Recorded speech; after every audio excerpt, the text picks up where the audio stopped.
right. Ladies and gentlemen, joined today by Serafina. So on TikTok you're Serafina Simone, I believe. Is that correct? Yeah. I started following her rather recently. I mean, within the last, I feel 6 months, like maybe even shorter. And her content is incredible. It's right up my alley. And for a lot of people, I know it'll be the same. And I'm just like very we were just talking before the show about the best parts about being a content creator, besides the boost to our narcissistic that's the best part. Numbers go. Yeah, all right, I'm amazing. But the second best part is getting to see other people and the connection that we have with them, and talking about stuff that only we know about. That you can't really talk about your daily lives, and the creation of content centered around religion is even more specific one, because most people don't do that. And so I relate to so much of what she says, and I couldn't wait to get her on the show. So thank you for joining, Serafina. I appreciate it. Yeah, I'm so happy to be here. Fantastic. So I always start these out by just getting a little introduction for the guest. So if you could tell us a little bit about your background, where you grew up, and what your primary influences and people you looked up to in your early days. Yeah. So I'm Serafina Simone. I'm 24. I'm from Texas. I've kind of been in like the central Texas, like northeast kind of part a little bit. That's where I've mainly grown up. I started on TikTok, I want to say about 3 years ago. And my main topic that I talk about on my page is mostly deconstructing Christianity, just speaking about, religion, the Bible itself, and kind of like breaking it apart. I have a series on my page called The Bible Doesn't Make Any Sense. And it's my favorite series. I have so much fun making it. If I'm not mistaken, we've got like 58 episodes at this point, and I started it back in September. So I've been a busy bee for real. And so I absolutely adore that. I talk a little bit about abusive parents because I grew up with one myself, and that's kind of videos that I make as well. And so I kind of stay within those two topics. And yeah, I have a lot of fun doing all of my TikToks. I have an amazing community. I could not have possibly imagined that it would have gotten to this. And so I'm just insanely happy to be where I'm at. And I'm hoping that I get to continue to grow if this whole TikTok ban doesn't kick in. So I think that's going to be fine. Like my personal opinion, I think TikTok is, I don't know. I have a lot of reasons for that, but I think it's I'm not. Then again, it'd be hilarious, I'm wrong. But I think and also, if I am wrong and TikTok does end up getting banned, I would hope that the silver lining from it would be that all social media gets banned. This experiment has failed. Like this is it's like what they're looking at here. They're like, oh, they're selling your data, and it's like, what app doesn't at this point? Like you would have to cancel literally everything. I'm like, you just want to get rid of TikTok, and you want a reason to do so. It's not a good reason. You're not fooling us. I think it's more they want to own TikTok. I think they they want an American company. All of the media that we see on TikTok itself, and try to like figure out like, you can't see this, you can't see that, because when they're in control of it, it doesn't matter what the outside world is doing. We might not even have access to it at that point. Like they could do that. They could do something crazy. I absolutely agree. So one of my topics I talk about a lot too is Christian fundamentalism and my deconstruction from it. So I want that. What was your introduction to this brand of Christianity, and what denomination were you in? Goodness. So I was basically born in the church. It wasn't even like I was introduced to it. It was always a part of my life. I can't remember a time when we weren't in church. And so we were Pentecostals. We were a Church of God in Christ. And so a real strict environment. Couldn't wear pants on a Tuesday at Bible study. Couldn't wear the color red. Women weren't allowed in the pulpit. It was an insane environment, looking from the outside in. But it was really just always a part of my life. It was never, and the thing was is that I didn't know any atheists. I did not have any atheists in my life, or really anyone who wasn't Christian or at least like believed in God. I remember I had a Jewish friend. She was the first friend that I ever had that was outside of Christianity. that was it. That was the closest that I ever got, because in any other situation, like to us, it was like those other people just like didn't exist. And so it was just Christians all around, church all around, Bible study. My mom married a pastor at one point, and so my stepdad was the pastor of our church for a while. So that was an interesting experience with that, seeing like the background of it all, like how the church operates behind the scenes, the people that that are sitting in the church don't get to see. And it was interesting being able to see that at such a young age, and seeing a pastor like in his natural habitat when he's at home, and like how he's so different from when he's out preaching and all of that. Like our pastor had a drinking problem. No one at the church knew that, but we found out when my mom married him. So it was like there's always stuff happening behind the scenes that people know nothing about, and it's just an insane environment growing up in it. And so it's been very, very like lightening. Like it's a weight has been lifted off of me since I deconstructed, because there was so much pressure. It was insane. And so yeah, that I can imagine. Well, I know actually from experience. I wanted to mention, so you said that you were part of Church of God in Christ. I'd actually never heard of them. I was not familiar with them until, do you know Dara Star Tucker? Do you follow her on TikTok at all? I do not. Okay. Well, I interviewed her a couple of weeks back, and she said the same thing, that she was part of Church of God, because she went to Oral Roberts University, and she was talking about how she was Pentecostal, Church of God in Christ, and how Oral Roberts was kind of split off of Church of God in Christ and another denomination, and which is why Oral Roberts wasn't quite as racist as most fundamental Christianity, because they had a relation with Church of God in Christ. So I didn't know anything about that. So that's so strange. It's weird to me to think of because when I think of evangelical like fundamentalism, I think white people. Like that's what I think. So like this. Amazingly, I hadn't heard of this organization until very recently. It seems like a weird sect for Black people to be in, but it's so strange because honestly, if I'm not mistaken, I thought Kojic was like when you're talking about like a Black church, some people think like Southern Baptist. When you're talking about a Black church, to me, that's Kojic, and so it's like. It's not. I didn't know what you meant by Church of God in Christ. Like, wait, what is Kojic? Yeah, right. It's so strange, but it's a pretty. I went to a lot of like Kojic churches throughout my life. It was all over the place, and so I'm actually surprised that you hadn't heard about it. I thought they were like super popular, but they might. You're right though. When I hear like evangelical Christians, I definitely think of like white people. I'm thinking first thing that pops in my head is like Lakewood Church, which I attended for some time when I was like 14, 15 when we were living in Houston, and it was a complete 180. When you're in a Black church in that environment, and then you go over and you're sitting in like I guess they count themselves as non-denominational or whatever, but when you're sitting there and you're just like, this is, no one's screaming, like no one's jumping around, no one caught the Holy Ghost, not one person ran through the aisles. I was completely shocked. I want to say I was like 14, and just being in there and seeing him, that was the first time that I truly saw a pastor perform.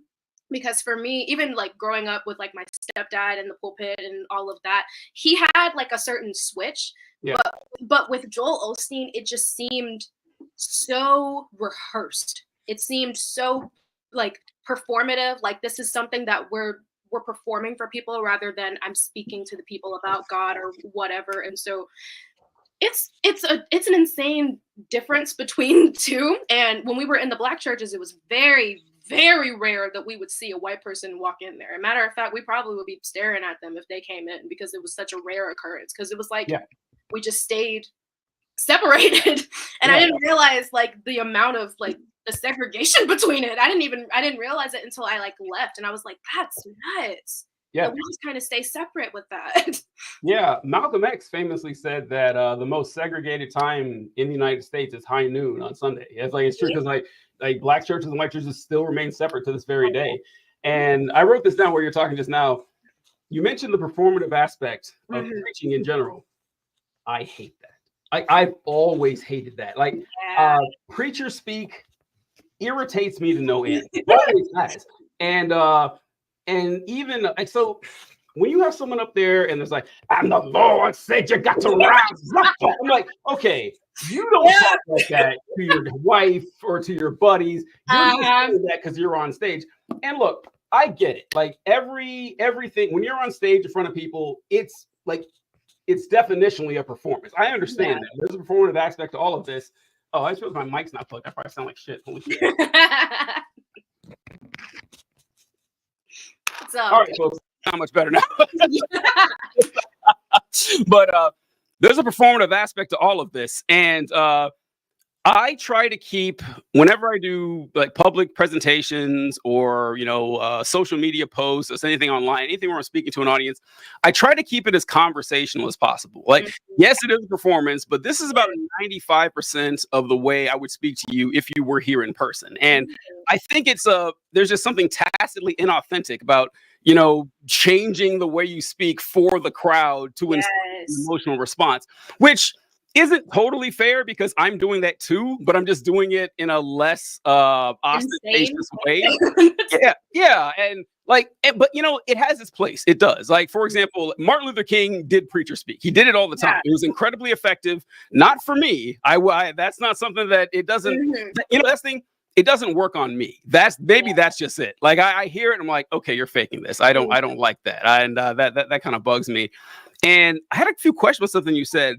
Yes. You mentioned you can't wear the color red. That's a thing. Yeah. Like, what was up with that? Oh God, red was the color of the devil. If somebody walked into the church wearing red, they would damn near be asked to leave. Like, it was ridiculous. I remember this one time we were sitting in church and one of the deacons, I don't know why he did this, but he came in and let me tell you, he looked fucking amazing. He looked great. He had on a full red piece suit. Like, it was a full thing. Red suit with the red pants, and he had these red, like, it looked like alligator skin, red shoes. Like, he looked fresh. I was like, okay.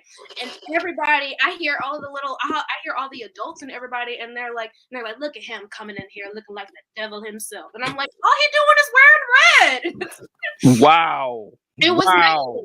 It was crazy. They were there, and oh my God. And the ones that are the most like holier than thou, the ones that are the most like, I'm gonna pray for you, the ones that are laying hands on folks are the same ones that are talking like, behind their hands, trying to talk about somebody, saying, look at him coming in looking like the devil himself and all that red, all of that. Those are the main ones that are laying hands on folks. That's incredible. That I've never heard that one before. Yeah. That is and I've heard some weird shit, but but is it just the color red, or is it just an excessive amount of red? Like, what if you have like red earrings or something? Like, what? I feel like you could get away with, like, if you just wore like red jewelry, or I guess if you wore if one of the pastors was like wearing a black suit and he had like a red tie or like the red thing. If you like accessorize with red, they wouldn't say anything. But if you came in like all red out, like they lose their minds. And I'm keeping in mind the fact that the people that were in my church were mostly not exactly elderly, but getting there. Like they most of them were older people, and so just judgmental for no reason. Yeah. What's the doing? He's just chilling. Y'all are making him feel bad for wearing red. He looks good. A splash of red in small doses they can deal with, but anything more, they can't deal with the whole thing. It's crazy. I will say though, that's interesting because I remember I went to a white church. My church was like all white pretty much, and I remember my pastor pointed something out that I thought was very interesting, where he talked about how when people talk about sin, they always refer to sin as black. And I understand that. But he pointed out whenever the Bible talks about sin, they always say it's red. He always says that, like, though your sins be as scarlet, they should be white as snow. I was like, oh, that's a pretty good point. That was pretty interesting, which it doesn't make sense. For you, it doesn't make any sense. Because, what takes away sin? The blood, and blood is also red. It'd just be redder, but I don't know. But see, I feel like a lot of the things that they say, they don't think through all the way. They kind of just are like, oh yeah, that sounded good, and then they just kind of put it out there. And they're like, yeah, I killed that. It's like, you didn't think this all the way through. I don't think you did, because go ahead. Oh, in other cases, I was just gonna say, in other cases, the blood or red, all of that is supposedly like supposed to be a good thing. Like we're taking communion, we're drinking this. Like you're picking and choosing when it's okay. Yeah. It's situation dependent. Whether you like the color Yeah. red, because that's really important. The Um, God that crafted galaxies and holds atoms together Yep. really cares about the color of your clothes. Like that is first and foremost on his mind. It's like, It's insane. And what you're wearing too was a huge thing. Like I said, we couldn't wear like if we ever stepped in the church as women, if we stepped in the church with pants on ever in the entire time that we were in the church, it was a no-go. That wasn't something that we were ever allowed to do. And sometimes we would have Bible study like right after we like came home from school sometimes. And so we would literally be coming from school to go home to change into a skirt because what we're wearing is not good enough for the Bible study that like 12 people are in, but God cares so much about me having pants on while we're studying the word. And so we would have to go home and change and rush to try to get the Bible study on time because we had to go and change. And that wasn't something that the boys had to do. And that was like a whole other thing going on in the church. They treat the girls completely differently. yeah. Oh God. Yes. Yeah, absolutely. Yeah. I wanted to mention that you said that you didn't know any atheists, and that's a good point because, and a lot of people, honestly, that religious or not, don't know atheists. People don't broadcast it a lot, especially women. Like I remember whenever I left my faith years and years ago, I was dating and talking about marriage with someone, and she was not or she was not an atheist and everything. When I had to come she didn't know I was deconverting, but when we got really serious, because when we started dating, I wasn't. Yeah. I said, okay, I can't lie to her about this for the next 50 years. Right. I think it's my duty to tell her, and so didn't guys, you guys know the rules, being unequally yoked with non-believers, so it didn't work out and everything. But you just don't meet a lot of, and so I remember it was difficult. A lot of people don't admit that they're atheists. And if you look at the stats, it'll say that, it was years since I looked at this, but, the atheist population, people who say I am an atheist was like 6% of the population or something. Yeah. And then I believe it. yeah. And then when you look at the sex breakdown, it was like of that 6%, like 80% were men and like 20% were women. Mm-hmm. And my theory on this is that I don't think women can afford to admit that they're atheists because, you're like, I was like, what is wrong with? Because people will judge you. It's so awful because it's like, and like I said, they don't treat the women the same as they do the men, because when a woman says that she's atheist, she's immediately seen as like damn near a prostitute. Like she's completely lost all of her morals. She's out here doing this, that, and the third. All of this, and it's like it's never been that deep, and they criticize us way more. That's why in most cases I won't say anything. That's not, I'm like, I won't bring it up in a conversation because for one, I live in Texas. There's like 8 of us here, maybe. Yeah. So I'm here and I'm like, no, I'm good. I remember when I was working a job last year, and it was an online job. It was fully remote because I work from home, and so that job fully remote, and we were going through training and all of that, and the woman who was training us was a real hardcore Christian, and for some reason felt the need to make that known, like in our, like within our training, like while we were training and such. And she was like completely against Halloween and was like just super just she was safe to be Christian. She was totally safe to express her beliefs and express how she was feeling. She was safe to do that because, they're the majority. They are the ones that are safe expressing their beliefs, because in most cases, the people around them are going to agree, or at the very least, agree. And so I was sitting there, and one of my friends that I made from that job, me and her are like texting on the side, and both of us, we're both atheists, texting on the side, and we're kind of just like, can you believe that she's doing this today? It's like she's preaching today. And it was a whole thing. And I always look at it that's why whenever Christians say that they're specifically like in the United States, I'm like, please get real. I'm gonna really need you to get real right now. You are the majority for the people. Luckily it's going down, but you're still the majority. Yeah.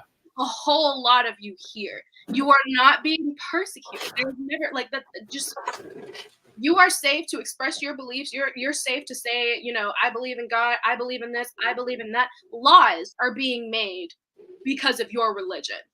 And yet you feel like you're the one that's being like picked on and all of that. And it's like, please get real, because there's people out here who legitimately can't speak up about their own beliefs. Like, even if I believed in another religion, it would be basically the same thing. But the difference is, which is really interesting, that Christians do this, and I know that they do this because I used to do this.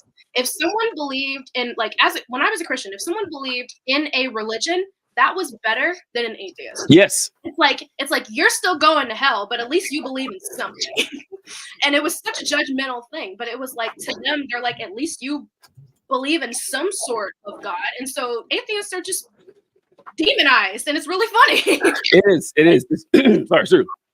I remember when I was a kid, I was reading a Calvin and Hobbes comic strip, and Calvin went outside. He wanted a snow day really bad.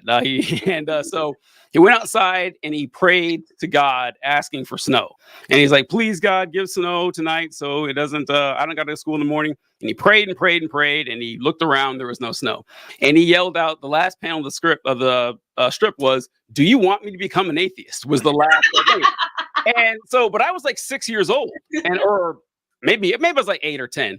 And I asked my dad, hey, Dad, what does atheist mean? And my dad said, that means a crazy person. I said, okay. Whoa. I said, okay. And so for years, I thought the word atheist meant crazy person. I think I was in high school before I figured out, like, oh, that's not what it means at all. And now my dad's great. My dad's a great guy. Like, he's still religious these days, but he's nowhere near what we were back then or whatever. But yeah, the word atheist has such a negative connotation to it that a lot of people just kind of stay away from it. And also people have a false idea of I'm not teaching you anything here, what atheist means, but they think atheist means I am saying that I know with absolute certainty that no God of any type exists. Like a person who can't exist. Like, I would need to be a God myself to make a statement like that. And, they get it wrong.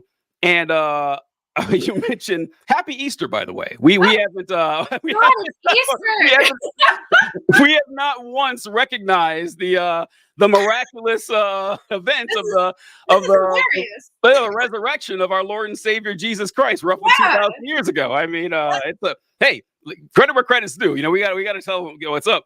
And the whole weekend, it's crazy. I know. Actually, somebody left a comment on one of my videos about that today, and they were like, he didn't even stay dead. He just gave up a weekend, and I was like, technically, he died at like noon on Friday and was up before the sun on Sunday. He stayed up a Friday night and a Saturday. That was it. I said that like in high school. It's like, this is not 3 days, no matter how you cut it. Like, there's no way. Yeah, Friday, Saturday, and Sunday, but it was not 72 hours. Wait, why do we keep saying 3 days? It absolutely was not. Right. You see what I mean? Whenever I say that they say things because they think it sounds good, but they don't actually think it through. They're like, yeah, and he was dead for 3 days and he rose. And it's like, first of all, that wasn't 3 days. If you actually look and think about like the times and what happened and all of that, the Bible itself tells you like when the sun was at its highest, that's whenever he gave up his spirit and all that. And it's like, that's noon on Friday, and then Saturday, and then before the sun came up on Sunday, he's gone. And it's like, what did he give up? Yeah, roughly a day and a half. Roughly a day and a half. So if you want to tell me Jesus was dead for 3 calendar days, okay, all right, we can go with that. But it was not 3 actual days, like 3 business days, maybe. 3 business days. But that's another thing about the resurrection, since it's the blessed day, is in the Bible. So the story of the resurrection, even if you want to ignore like the ridiculous, I love that. When you challenge people on the evidence about the resurrection existing, have you ever heard the book The Case for Christ? I don't know. Have you heard of this? It's old. I feel like I have. I feel like people have left comments about it and been like, you should read this book. You should check out this book. I've never actually got around to it, but what's it about? Oh my God. So The Case for Christ, I read it while I was a Christian. And so it's a book about this guy named Lee Strobel is the guy who wrote it. And he was a reporter for the Chicago Tribune or something like that. And he writes about his experience, and he's he's a reporter, and he wants to do this investigative report onto Christianity and the origin of the religion. So he goes and travels around the country talking to different Bible scholars. And he says he was an atheist and he didn't believe it. And so he was just going around, just asking questions. And I read this book, and it was the most disappointing read of my entire life, because he's saying, well, I converted to Christianity at the end of this journey because everything they told me just made so much sense. And he would ask questions like,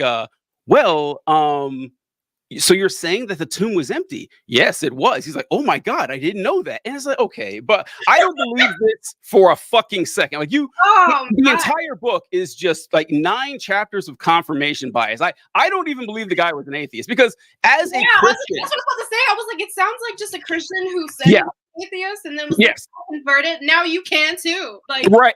Yes, that's exactly what it is. It is as a believer, I read this and said, this is dog shit. Like, this is absolutely terrible, because it used a lot of the arguments that I've heard over the years that would just make me, they would say stuff like, well, the 500 witnesses. It's like, who the hell who are these witnesses? Who are they? I need names. I need dates of birth and deaths. That's what I need. Who are these people? Literally anything. These witnesses, you can't give me one witness of this.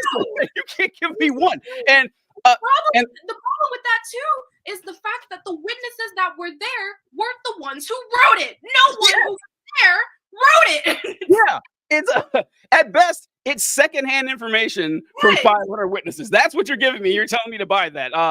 And how many times you heard the empty tomb, man? The empty tomb. They're like, but he rose.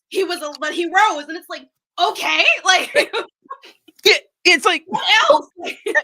Disregarding the fact that you don't know if this empty tomb is real or not. Like, you have no idea. You're just asserting that it is. And second, let's say there was an empty tomb. You still got quite a bit of work ahead of you to prove that this was a miraculous resurrection of a man that had been dead for a day and a half. Like, you've really got a lot of work here. And they just confidently state this shit, and people buy it. I was like, it's so strange. And I would tell you, like, as like when you grow up in it, I feel like only half of them fully believe it.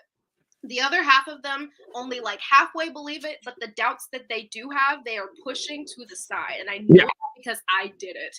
There were so many times where people would say something that would like pop up, and I would be like, oh, well, this, and this, or we're not supposed to know. It's not for us to know. We're not supposed to question God. We're not supposed to do this. We're not supposed to do that. And so it's like some of them fully believe it, like 100% fully believe it, 10 toes down. That's their belief. But there are some people out there who legitimately are just kind of going with it because they're like, well, I don't get it, but what else do I have? I'm with this. And it's really sad because that's how I lived my life for like most of the time that I was a Christian. In my experience, that's most of them. Mm-hmm. I think that is the vast majority of them. Because look, one of the biggest disappointments that I've had, people continue to underwhelm me in my life. It's just I should stop having expectations so high. But I was really annoyed how few Christians actually gave a shit about what was in the Bible. Like they don't know. They don't know. And you ask these questions and they say, well, listen, because I do get the pushing the doubts aside. I understand it completely, because once you start, it's uncomfortable to question this shit. And then you know that, okay, if this falls apart, what do I have? Because now I'm stuck in a terrifying universe with no one looking out for me or my family. And I could get hit by a truck tomorrow. Like, that's scary. You don't want to deal with that. In the beginning, it's absolutely terrifying. I remember when I first deconstructed, it took, I want to say, even now, I still have like a tiny bit of like a fear of death, but I was petrified of death when I first deconstructed, because it wasn't like what Christians don't understand about deconstruction is most people aren't trying to deconstruct when it happens. And so it's like, I've heard so many stories of people being like, I was trying to strengthen my relationship with God. I was reading the Bible to try to get closer to God. I was one of those people. And it's like, when you're going through and you're searching it is the most gut-wrenching, like horrible feeling, because it's like everything was a lie. Nothing was real. everything that I've ever known, everything that I was ever taught, all of it. And then when you look back and you like when your family is religious, it's even harder because you see your family still following that religion that you just left. And it's kind of just like, you are still so in this bubble, and I'm sitting on the outside of it, and I can see what's happening, and it's terrifying to me, which is one of the reasons why that I had to distance myself from my family, because religious, and when it's someone like me, especially with the content that I make, because whether my family knows it or not, I know they've seen my stuff. Do I block them? Yes. Do they still see my stuff? Absolutely. They make burner accounts or whatever they can do, I swear. But it's so difficult when you deconstruct and it's a lonely period and people don't understand that. You feel angry. And so when we deconstructed, people be like, oh, you just wanted to sin. No. Far from that. I wanted to believe so bad. I wanted to have it so bad. And so it's gut wrenching. It's horrible. And so it's not something that people do lightly. It's not something that people just one day decide, oh, I don't believe in God anymore. Forget that. That's, at least maybe some people do that. I can't imagine. Well, you know what? I can imagine that for someone who didn't have like a deep, like a satisfying faith and relationship with God. Like someone who just is nominally a Christian, I can see that for them. Sorry. But for folks like us so I always say that the time I deconstructed was the worst time of my life. It was, man, very unprofessional. I'm doing a coughing up there, but it was the worst time of my life because I told you, like, not only did I have to end that relationship, or end it. I mean, I would have said, but she couldn't do it. I don't blame her for that. They're so big on that equally yoked thing. It's insane. And which is another thing that's weird to tell people. They're like, she broke up with you because you didn't have. Look, you don't get it, man. It's such a huge thing for them. It's insane. I had it in my head. I was like, I'm gonna have a Christian husband, and we're gonna live a life of God together, and all of this. And so, yeah, no, they will not pair up with anyone if they don't follow their same faith. Sometimes even if they're like not the same denomination. Like, yeah. If it's the wrong denomination, then you might as well. Yeah. Yeah, they're like, well, we don't believe in the same stuff, even though we read the same Bible. I'm like, I don't understand it, but continue. Yeah, and so I always said that the best way she's the only person I told, by the way, at the time. I didn't tell anybody else for that same reason. Well, I was never afraid of my folks disowning me or, being angry with me. They weren't that type of people. I just didn't want my folks going to bed every night terrified that their oldest son was going to spend eternity in hell. Like that, I didn't want to put them through that. And so I didn't tell them. So it was like 6 years later that I ended up telling them. And only because my hand was forced, because I don't know if you went through this, but I kind of like my die was cast, like my type was set on the type of people I was attracted to. And they kind of looked like conservative Christians because that's all I knew. And so, once again, not easy to find an atheist woman out there. And so I kept dating like religious women and everything.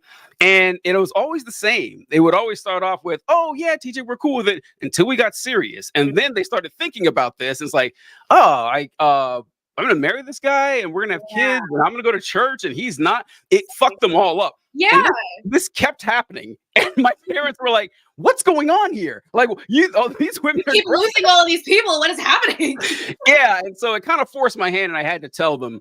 And when I did, it went as well as it could have possibly gone. And I wasn't worried about it going poorly. I was very fortunate in this aspect because a lot of people did not have that luxury and their parents, did not react to it well. But I remember telling them, and my dad said, I was deployed at the time, oddly enough. I was overseas because that's when my girlfriend broke up with me. And I was in the Army. Did not know that. Yeah. And so I was talking to my folks and my dad said, well, I knew something was up. I didn't know exactly what, just based on stuff that you've been posting and everything, but I didn't know what it was. And then he said something I'll never forget that was just so funny. And he says, look, I still love you. Like I always will. You'll always be my son. And As far like I wouldn't care. I don't care that you're an atheist. They said I wouldn't care if you were a Muslim. I'm like, Dad, Muslims believe in God. Like they're closer to you than I am. They're like that would. I honestly feel like that's the only other religion they really know. They're kind of just like, well, Muslims. That's so crazy. That's such a different religion from us. And it's like you're both Abrahamic. Y'all are on this. Y'all are like, you're basically cousins. Like, come on. Right? It's hardly a different religion at all. Yeah. It's hardly a different religion. Yeah. And one thing that so after that, I started going ham on this deconstruction shit. It was the Guns of Navarone. I was Superfly TNT with this shit. I was just because, like you said, I had built up 6 years of not just frustration and depression, but actual anger because I went to a Bible college and I talked to professors and clergymen and stuff, and I studied this and I asked all the questions that every Christian has asked, and there's no good answers for it. And I remember asking one of them about people who don't hear about the gospel, because here's something that always got me. So you have Jesus in given the Great Commission, which, by the way, is not in the original text, which I find very funny. Like that at the end of the book of Mark, and I was taught this in high school at a Christian school because it's marked in all the Bibles. Like every Bible you read these days will have like an asterisk next to the last part of the book of Mark, where Jesus is talking about the snakes and everything, holding snakes and everything. But I was like, okay, so why does Jesus tell everyone this is your great commission? You need to go into all the world and baptize them in the name of the Father, the Son, and the Holy Spirit. Why did he neglect to mention, hey, by the way, there are 2 whole continents that you guys know nothing about with millions of people there. They would love to hear this. It's almost like he didn't know they were there. Like that's my guess. That's the thing. And see, that's always like an argument that I always have, because it's like, and the thing is that what I had to learn is the idea of like God or Jesus like knowing all didn't pop up until way later, like after everything was already written. I had to figure that out later, because in the beginning, when we're raised as Christians, they teach us the way that Christianity works now. They don't really go into the history of it. They don't really go into like anything else. And so when they when they told us about that, they were like, okay, so he's all knowing, he'll always be all knowing, and that's how it's always been. But what I had to learn was that it wasn't always the case. And so when some of those books were being written and God says something like, where are you, what did you do, where's your brother, it's because he genuinely like didn't know when they were writing it. They didn't actually know. And so I honestly feel like didn't know. He didn't know at all. He had no clue. He thought they were the only ones, and that was it. Yeah. God's a much more interesting character that way, and I want to touch on that because I love this topic about the history of God and how God has evolved over time. And one thing we used to joke in Bible college that we don't like to. So it was a Baptist college that we don't like to look too far into Christian history because you go back far enough and it's all Catholicism like that. You can't get around it. You cannot get around it. They tried to. Oh, there was always a remnant. Where I point these people out because like it seems to be all Catholic once you go beyond like 1500. So yeah. And that's why they don't teach it. That's the reason why they don't. I'm like, and I've talked about that too. I can't remember what video it was, but I talked about that, and I was like, I really, really feel like the reason why they don't touch on the fact that there is a history is because when they talk about a history has a beginning. And so there had to have been a time when Christianity was not, and they don't want people to start thinking about that. They want to stay in this bubble of it's always been here. And it's like, no, your religion is one of the newer ones, actually. So it's brand fucking new. I'm like, not even your Jesus was following your religion. Like, it's like the narcissism and the arrogance. It's funny they call us arrogant because they display just breathtaking arrogance. First off, that, oh, don't mind me. I'm just here on a mission from God. Yeah, don't mind me. I got a simple me like that. But also the way that my church and my community, or just me, the way I practice Christianity would be indistinguishable from the way Jesus and the apostles are. Are you kidding me? Like, you really believe that? And I want to go real quick before I forget about deconstruction and how difficult it is and why it's so annoying when people say stuff like, well, you just want to sin, or God is real. You're just not. I was like, that is such a ridiculous thing to say, that we know God's real, but we know he's real, and we're just dead set on pissing him off. Like, Yeah.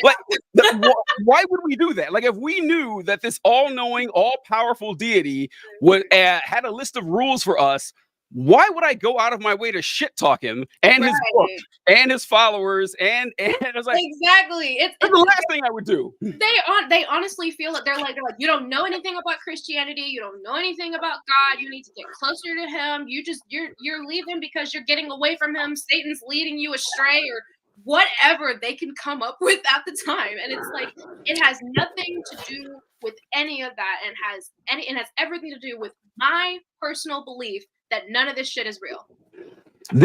That perfectly ties into what we were talking about with God and I know everything, because I remember back in the Facebook days, Ooh. I was having this argument, and this guy I went to college. So I was talking about how you guys' perception of God as the Lord does not date back to the beginning of Judaism. That's not how this worked. And I brought up examples like that where God was like incredibly interrogative back in these days. Got a shitload of questions. The guy couldn't wait to find out more information. It's like, why is he asking dumbass humans these questions? And after a while, it's not to teach a lesson. Like, he genuinely wants to know. Does he not know? Like, yeah. And so you really see it at first when, and I'm sure then again, maybe not, maybe a lot of people just aren't inquisitive. But I remember thinking, I'm sure you did, where you're reading through the Old Testament and you have the God of Abraham, Isaac, and Jacob. He conquers Pharaoh. He does the 10 plagues, and the Hebrews leave Egypt. Like, all right, cool story. And then within a matter of days, they're leaving the Lord for the rain god. And you're like, hold on, why would you do that? Like, I assume they're part of the same reasonably intelligent mammalian species that I am. Why would you give up the God of everything for a God of one thing? And I was talking about how if you read the history of this and look into, Near Eastern religions, you'll find out that you have, Abraham had El Elyon as his Elohim, which is like his God. Like, he was saying that was his God, and that's the one he chose over Baal and Asherah, and all these other gods and everything. It makes a lot more sense that way. Like, everything else in the Bible makes a lot more sense when you realize that there was a pantheon of gods. Yahweh was one of them, and he wasn't the only one. And people, that's the problem with the whole monotheistic thing, because of the fact that they have gotten it to the point to where they're like, there's one God and that is it, and it's just the one. Yeah. But there's also Jesus, who's technically God, but not, but also his son, but also kind of not, because they're the same. They're on the same level of power, but Father and Son. And then there's a Holy Spirit that sneaks its way in. And so monotheistic, one God, but in 3 forms, but they're all the same and on the same level, but they're not. It's so confusing. It's like they can't get their mythology together. They can't. The Trinity one. Why do they even bother? Why even bother with the Trinity thing? Because it doesn't make sense. It doesn't. Like, in any, and they try to come up with these clever, like, well, water has 3 forms. Like, okay, all right. Yes, like, water has 3 forms, but water cannot be liquid water and ice at the same time. It can't.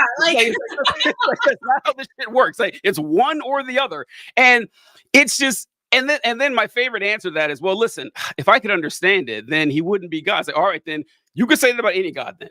That's not evidence for your God at all if you can't understand it. So it doesn't help you. That's just evidence that he made you unintelligent. Like, that's not. I'm like, what do you want? I'm like, that's the thing. That's why they be like, well, God is too big and his understanding is not our understanding. We're not going to be able to get him because he's on this level of power and all of this. And it's like, then why are we here? What is this for? I bring this up a lot when people say this because, all right, I am willing to concede that if there were a being like this, like a God that could create a universe, yeah, I would not possibly be able to comprehend this being. I admit that. However, neither can you, which means you don't know this being's will. You don't know what this being has for our life. You don't know it any better than I do. So, trying to say that you absolutely know what God has, or like this book was definitely written by him. It could have been written by a different one. You don't know. See, those are the points that I bring up, and people get so mad at me for saying that. And I'm like, listen, first of all, God didn't write this book at all. It was a bunch of people who were apparently like inspired by him or under the spirit of him or whatever. And it's like, this book was written by man, and they're saying that they were inspired by God. How do you know, for one, that the first one who wrote, like, let's say whoever wrote the book of Genesis and whoever wrote the book of like John, how do we know that they're both listening to the same God? How do we know that? No one knows that. You don't know anything. As a matter of fact, there's stories in the Bible where people can't even tell that it's God or the God that they want or whatever. They can't tell that it's God. It ends up being somebody else. Like, there's a story where apparently, I say apparently because this is what Christian apologists try to say, not what the Bible says, but apparently Satan made himself sound like God and tricked David into doing something, and David got a punishment for doing it. And because he didn't have discernment to know that it was Satan and not God. And I'm like, with that in mind, can we look back at the entire book itself and think about how many gods there are, which the other God apparently acknowledges the fact that there are others there, and the fact that they might sound the same, they might not sound the same. You don't know who you're listening to, who you're getting your stuff from. And so it's so strange when they're like, I'm absolutely certain that this is Yahweh, this is my God, and this is the only God, and he's talking to me and telling me this and this. And it's really funny whenever you ask them, if God told you that and told them over there something else, who's right? Then they don't know what they're talking about. That was I will get to this question. Some of your first cracks in your armor? That was a big one for me when I was in church, and we would have business meetings like on, the one Wednesday a month or something like that. So you stay after church, and pastor would get up and he'd say, all right, so we have an idea to allocate, X amount of dollars to renovate the auditorium or, add a wing to this part of the church or whatever the fuck, they're talking about. And so he says, okay, so here's the proposition. Here's the proposition. Here's how much it's going to cost. Here's how much time it'll take. And so, look over this form or whatever and go home, pray about it. And next business meeting, we'll vote on it. So this would happen. And the church members would gather the next business meeting and we'd vote. And the votes would be like 60-40. And I'm like, wait a minute. I was like, hold on. Like, we're all praying to the Holy Spirit here. Yeah. Why is the vote disparity so large? So you're telling me that either 40% of this church is wrong, is not right with God, and God's not, or 60% of this church is not right with God. Either way, how can we be sure that, because it should be near unanimous every single time if we're all talking to the Holy Spirit? Why is he fucking up this message delivery? It's almost like he's not talking to any of us. Like, that is kind of what it seems like. That's the funny thing about it, is they will all claim that they're talking to the same God, and it's like, y'all are getting a bunch of different answers here. So is he just being indecisive, or what is happening here? Is somebody getting the wrong message from something else? Is there like, are we losing signal? What's happening? What's going on?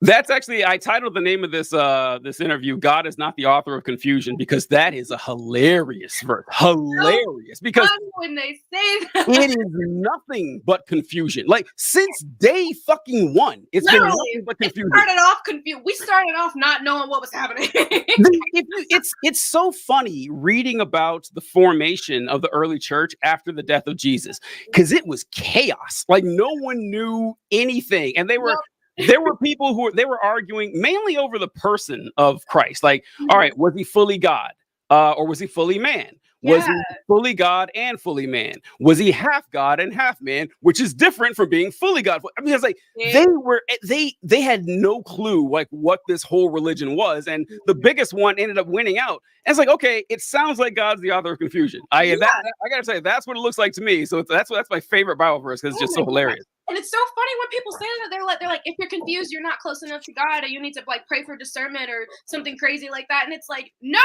I feel like I'm reading these words perfectly fine. And I really feel like if you look back at the text itself, the text that's been translated thousands of times, put into different whatevers, and has been written by a bunch of different people. So that text just can't be wrong. It's me that's not understanding it right. That's my fault, not the text that's been edited 60 million times. No one's gonna talk about that.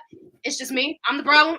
Yeah. And well, what's insulting about that is that you guys aren't putting in the work. No. We actually are. If you're a Christian and you've actually listen, the thing also too is like I can count on one hand the times I've spoken to a Christian about this stuff that I was impressed by what they knew. It almost never happens. Like they just kind of go along. Oh, let's go back. I was saying back. I was talking about on the Facebook days about how this whole thing started from like Abraham and Isaac and Jacob, not real people, but if they were, they would have been polytheists. And then eventually they would have been monolatarists. Like they believed in many gods, but they chose one from this. So they didn't worship many gods. And I had a guy comment on that I went to college with. He goes, "What are your sources for this?" And I said, "Bro, this is your fucking religion. Like, do your God the respect of knowing where the fuck this shit came from. Don't be coming to me asking to do your homework for you. I just laid it out." And that's the insulting part, because like I'm spoon feeding you the shit that you should know. You should be burning the calories and learning how this stuff works, and you don't bother to, and then you get mad at me for doing it for you. Yeah, I will never understand that, as they will constantly be like source, and it's like, what do you mean source? You find this is yours. I'm the one that's reading it here. I'm the one that has it. And the thing is that with my videos, I made a point to make it so that if I'm reading off of something, we're going to look at the screen together. So both of us can see what I'm reading, because otherwise people will be leaving comments like, "Where'd you get this from? Where does this come from?" I always show my because I'm like, listen, this is where I got this from. This is where I got this from. This is what I'm trying to figure out. And I will put it out there like that and still get comments of people being like, "Where'd you get this? What did you use? Where'd you get this from? This is inaccurate." I'm like, this is the Bible. This is your book. What do you mean it's inaccurate?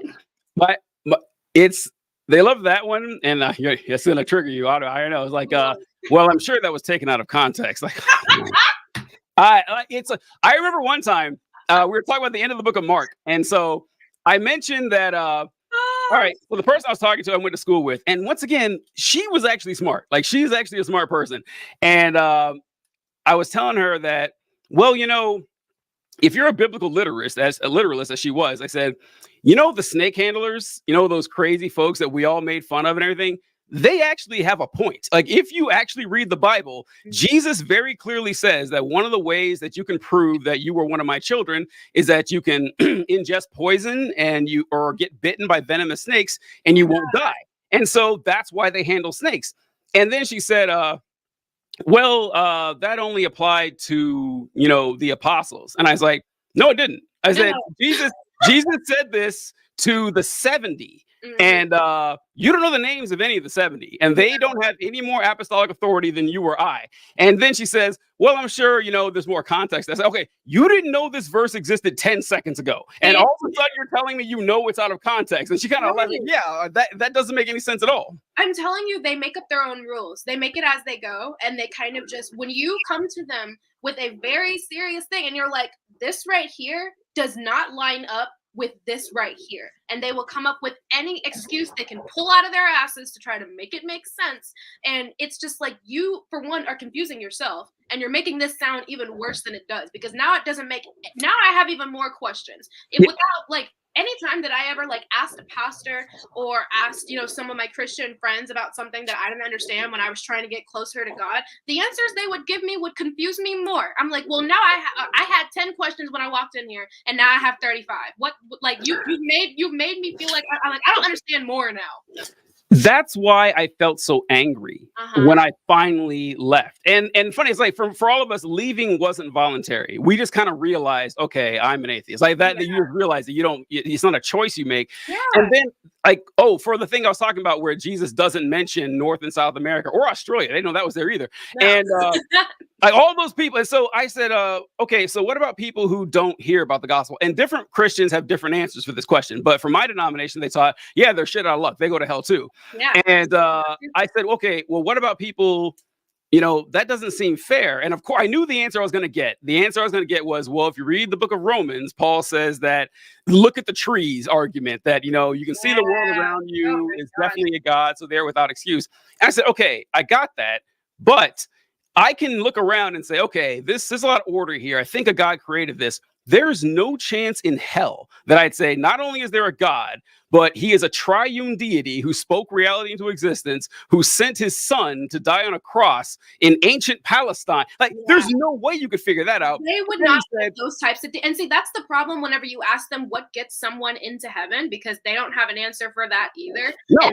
And they will try to give you all types of answers. And someone in that sort of situation who is just, well, look at the trees, and they look at the trees and they're like, oh, a God created this. Even if they figured out all of the details to it, they still probably wouldn't have enough to even get it into heaven, because there's a lot that you would have to know. And that's the thing. They have so many different answers for what comes with that. They're like, either you have to believe in Jesus Christ, believe that he died for you, believe in God, go to church, be a good person, whatever reason they come up with. Someone who has no knowledge of that God specifically, because they say it has to be their God. Somebody look at the trees and be like, oh, there has to be a God, and they end up worshiping another one. They're still going to hell because you saw the trees and saw there was a God, but didn't know which one it was. And they don't think this stuff through. No, it doesn't make. And then the answer that I got was, well, if they sincerely want to know the one true God, he'll send someone. It's like, okay, so you're telling me that for a millennium and a half, there wasn't one person in North and South America who thought, hey, I'm going to call out to the true God. Like, you're telling me that is the way. I'm sorry that you don't believe that. And so that's when I was upset about, because like the smart people who study this, they definitely had the same questions, and they just swept them to the side and just ignored them. And I refuse to believe they can't figure that out. They just said, well, it must be true, and kind of went with that. And that's what really upset me. That's the thing. Is they don't realize that they say that we as atheists, like, choosing to be atheist, whatever that means, choosing to be atheist is taking the easy way out. And it's like, no, choosing that, like, believing that your specific God created the entire world and everyone else's beliefs are wrong, that's taking the easy way out. That's whenever I'm like, you're taking the easy way out because you believe that your God is the answer to literally everything.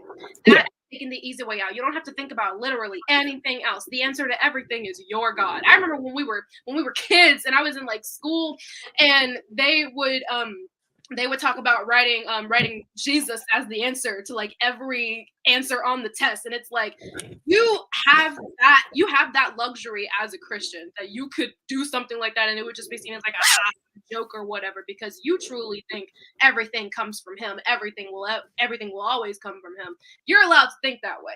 Everyone else's God is wrong to you, though.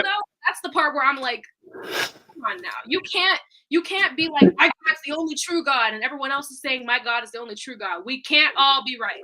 Yeah, it takes no thought at all. In fact, that's actually one of the things I miss the most from being turning your brain off. I had the answers. I had all the answers, and it was great. And you mentioned actually, I'll just ask you first. What was like the first major crack in your theism? Like why people leave is never a one answer thing. It's always a confluence of events and discoveries and education. But do you remember some of your earliest ones? Oh yeah, I the very, very first time that I had a question that kind of was just like, wait a minute, was when I was I want to say I was like 8 or 9, and we were in church and we were like leaving church for the day. And as we're walking to the car, I asked my mom, I was like, so where does the money from the tithes and offerings go? And she was like, oh, well, it goes to God. And then me, 8 or 9, wasn't trying to be smart at all. I was genuinely asking this question. And I asked her, I said, what does God need physical money for? Mm-hmm. She was like, you're being smart, you're being evil, you're being blasphemous, don't question God. Lectured me the whole way home. And all I could think about while I was sitting there while she was yelling at me was, she didn't answer my question. And so from then on, I was like, how many other questions could I ask that she wouldn't know the answer to? But I knew then to stop asking them out loud. The reprimand that I think I got a whooping that night too, if I'm not mistaken. So like the reprimand that I got from just asking that question of what does God need physical money for? I don't know if she just didn't know the answer or if she was just. That's not even a hard one. That's not even. Yeah, I'm like, come on, you could have easily just been like, oh, they use it for the building or whatever. Yeah. Could have just done that. She just immediately got pissed, and I was like, I struck a nerve. I struck a nerve, and I was like 8 or 9, and I had no clue, and that stayed in the back of my head. But the thing is at the time I was under the impression, for one, absolutely terrified of my mother, for one. Mm-hmm. saying nothing. But for two, I was terrified of God, and I thought that He could hear my thoughts. And so, Yeah. every time that I had a question like that pop up in my head that I felt like I wanted to ask somebody, I always pushed it to the side because I was like, God can hear my thoughts, and if He hears me questioning Him, He's gonna strike me dead or something crazy, which is an insane mindset to have as a child, that this deity that you're being taught about loves you, but if you even think about questioning Him, He'll like strike you dead. It was horrible. I lived in fear for so many years because I thought that the questions that I had, valid questions that I had, were blasphemous and I was going to go to hell for thinking.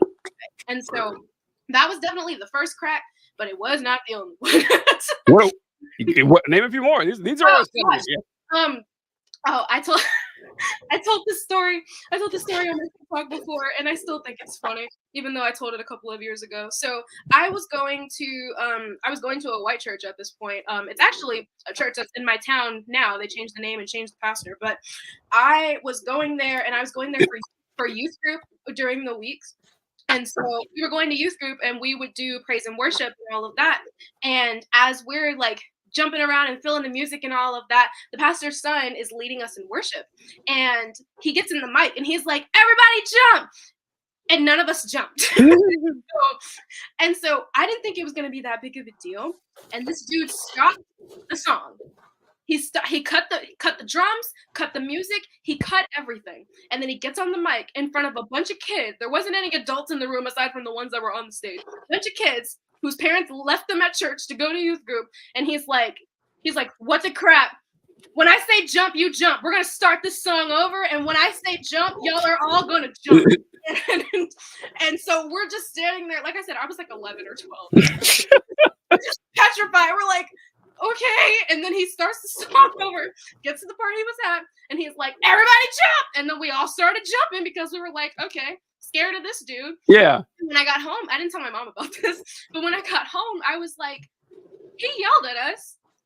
Why is he in the church? Why is he like, is he seen? It's like, is that something that God would have wanted for him to yell at us, to tell us to jump during his song? And that was a crack where I was like, okay, I feel like these people are not, because before then I basically idolized the people who were on stage, pastors, people in the music groups, all of that, idolized them. Like they were like directly influenced by God. God himself was moving through them and all of that. And when that happened, I was like, well, if God was moving through him, that was kind of harsh. Like, why? What would like? And so that made me start to see the people on stage as more human, and started seeing them as maybe they're not working with God, but if they're not, why are they here? Mm-hmm. That's when I really, but again, that mindset, I had to push it aside because I was like, God can hear my thoughts. He's going to strike me dead for thinking this, that, and the third. And so that was another crack. And honestly, just reading the Bible. That'll do it. That'll do it. Reading it will completely turn you upside down, especially when you're like, they tell you, they're like, you need to read the Bible for yourself and read it with a pure heart and read it while you're trying to find God. I did all of that. Listen, because I tried it. I tried literally all of it. I had the purest heart. I was in tears on my knees with my Bible in my hand, or my Bible in my lap, looking down and like reading through it and talking to God and praying and being like, please just show me something. I feel so lost. Crickets. So I had to go and find my own answers. And the answer I found was atheist. Yeah, that's why it's just so devastatingly insulting. Like we mentioned earlier, when people say that you're just, if you could just open your heart, if you could just really study, it's like, go fuck yourself. Yeah, I put more work into this than you've ever done. I guarantee. And by the way, that every conversation I have with Christians pretty much verifies that they haven't actually done the work on this. Yeah. And I think I saw a video you did rather recently where you were talking about asking God for a sign. Did you? Okay, you did. Okay, yeah. Because I remember that too. I was in 7th or 8th grade, and I had read a story about what was it? Was it Gideon? It was Gideon, and God had called Gideon to lead the army into a battle, and Gideon's like, okay, well, I'm going to make sure this is God saying this or whatever. So he took like a fleece and he put it outside on the grass. And I forget the order, but this is just the story where he tells God, okay, so there's going to be a dew that comes out tomorrow morning. If I come out in the morning and there's dew on the grass, but the fleece is dry, I'll know it's you. So he gets up, sure enough, fleece is dry, dew is on the grass. And then he says, all right, I'm gonna try this one more time, but tomorrow morning, I want the dew to be on the fleece and the grass to be dry. And he gets up, dew is on the fleece, grass is dry. I was like, hey, that's a reasonable thing to do if you think a supernatural being is talking to you, to see if they can actually a pretty small mission for Almighty God to do something like that. So I remember I had this tie. I wore a tie to school because I was a fucking nerd. No, actually, Dad would make our school made us wear collared shirts, but Dad always made us wear ties, me and my brother. And we didn't have to, but Dad made us from the school. But my mom did the same thing. She made us wear uniform skirts, and we didn't have to. But it's weird. I don't know if it's because Dad did this or because I do think this. Like, I don't wear like collared dress shirts without a tie. I think it looks weird. Like it's made to hold the tie. I don't know, but it's I mean, hey, you're not wrong. I mean, it's sometimes just like polos is what I'm like. I don't think, but in any other situation, I get you. Like, yeah. But yeah, polos. That'd be funny. Wear a polo shirt. That would be pretty funny. A Hawaiian shirt with a tie. It's got a collar. I need a tie. But I took one of my ties and I put it on the couch that night, and I said, okay, God, if you know, I think I even said like, if you're real, like ballsy for old TJ, because I did believe God was real. And I said, okay, if you're real and you're talking to me, like tomorrow morning, I want this tie to be on the other couch or the love seat or something. Because I remember thinking this very carefully. I was like, okay, the tie being gone wouldn't work because someone could just pick up the tie and take it or something. So, but no one would pick it up and put it on a different couch. No one would do that. And so she went downstairs, tied in the same spot. I tried this test many, many times and it never worked. Now, that didn't make me leave my faith, but I do remember. And then people was like, well, you know, the Bible says not to tempt God or test. Like, people do this Bible all the time. What do you mean? Literally. It's like, when did this rule pop up? Because people are doing it all throughout the Bible. Like, when did it pop up that you're under no chastisement? God never gets pissed off and says, hey, why are you doing that? Yeah. I can never understand it, because it's like I will read through so many different stories of the Bible, and there's so many different people that will go through and they'll test God, they'll bargain with God, they'll like yell at him. Lots? Like casting lots is essentially testing God. Like, hey, yeah. I'm like, that's crazy. And it's like nowadays they're like, that's blasphemy, that's horrible, don't do that. And it's like, all of your Bible heroes were doing it. I don't understand when this became a bad thing. Like, they were doing it. It's kind of like when you ask them why you don't see miracles today like you used to.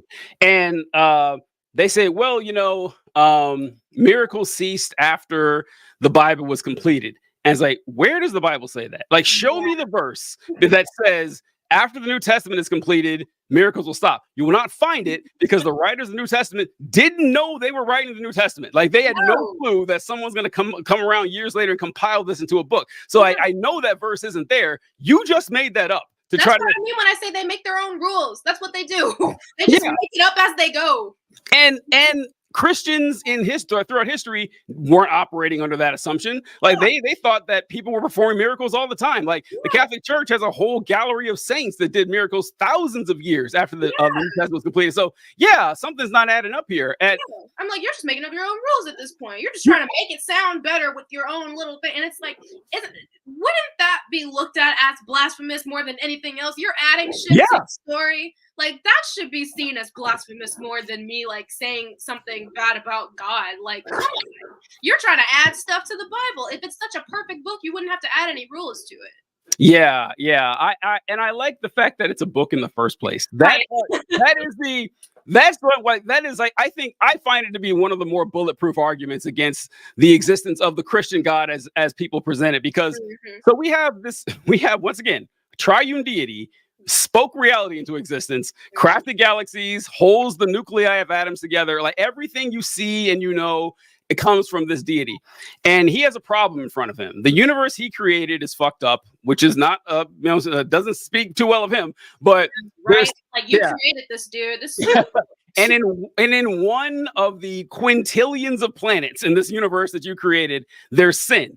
So you got to solve this problem. And it's like, okay, so I need my solution to this problem is to take my son, who's also me. There's a third guy, but I'm sure that will be confusing later on. And I'm going to send my son to Earth to be tortured and executed and in a human sacrifice. And that's going to solve this problem of sin. It's like, okay, no, I'm sorry. No. The God that created all this wouldn't that sounds like something an Iron Age warlord would think of. I get that. You tell me that happened. Okay, fine. But and then he's like, okay, so the atonement is complete, but I need to get the word out to all these people. So here's what I'll do. I'm gonna convey this message in the form of a book. Well, actually, 66 books written by dozens of authors over hundreds of years, and I'm gonna do it in 3 languages, and I'm gonna give it to a planet with single-digit literacy rates. And when you think about people who actually spoke the languages the Bible are written in, it's even lower than what you're thinking about for a world. And they don't. This is what I mean when I say they don't think stuff through. They don't think through any of that stuff. They are honestly thinking that it's like you do not understand how many people were involved in this. There is like hundreds, if not thousands, of people that were involved in the creation of this book. And you're telling me that those people, all of them, all were under the influence of the same God. Really? And got everything right. Made every decision right. Got everything right, heard everything right, and wrote it down right. Yeah, everything right, and it's like, come on now, you got. I'm like, there's got to be a point where you look at it and you're like, this doesn't add up. And that's the thing is they was like the Christians. They'll be like, well, you just didn't want to believe, you just wanted to sin, whatever. And like, no, I just kind of opened my eyes up a bit. It didn't really take a lot. It doesn't. It's like you said earlier.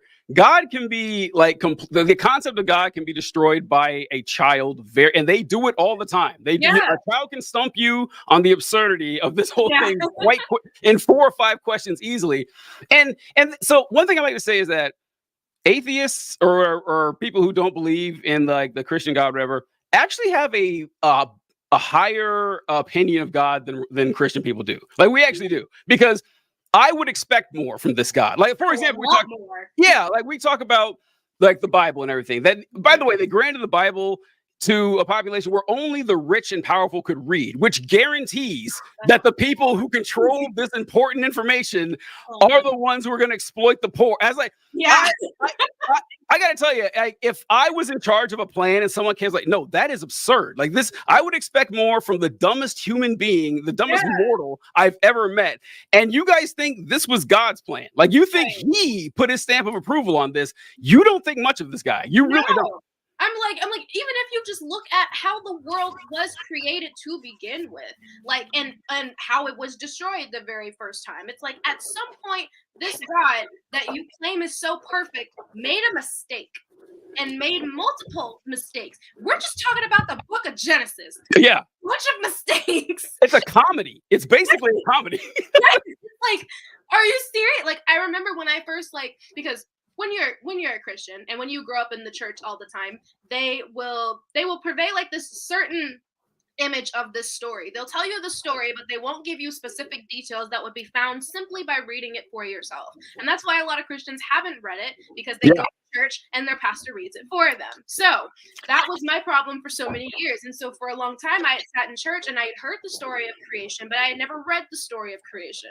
And once I read it, I was like, okay, so either this is 2 different creation stories, or this God messed up multiple times, or both, but the details are different. Everything is jumbled up and weird. And it's like, if you think this is God inspired, God don't know what he's doing. No. It's so funny talking about how the stories are told to you. Yeah. I can't believe I meant to mention this in the beginning of it. It's actually what made me, I think, reach out and ask you for the interview, because you pointed out something I didn't know. And Noah's Ark Yeah. Not one time does the Bible say Noah preached. I went back. I was like, Yes. fuck, I never caught that. Because And I didn't either. I was so upset when I first found it. I was like, "Are you joking? Are you?" The amount of times that I was in church and they were like, "And Noah warned them, and none of them listened because they wanted to sin, and so God killed them." And it's like, no, he didn't. Telling people wasn't part of the plan. It never was. That I would have bet. Yeah, he immediately was like, "These people that messed up, I'm about to fuck gone." He didn't give them a chance.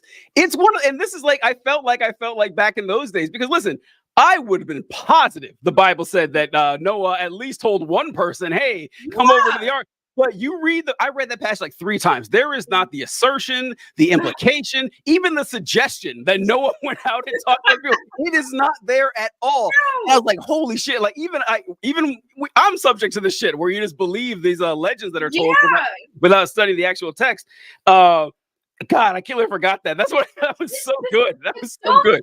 It's because, and that's how I know that like a lot of Christians don't read their Bible, because I didn't read mine when I was a Christian. I was just hearing the stories, and that's what it was. And I didn't start to actually read it for real until I was trying to get close to God, and then I ended up deconstructing. Before then, it was like specific passages that I was told to read, or that I was told to read, and there was like specific things that I was supposed to look at or whatever, but it was never like, go study it, really, really look and dig into it. Even when we did Bible study, it's like we weren't even studying. We were studying one passage. And the thing was, I talked to one of my friends about this, one of my mutuals on TikTok, because he's also in the midst of deconstructing. And he was like, it's so funny how they would just bring up the same 10 to 15 passages and just talk about those in church over and over again and not talk about anything else.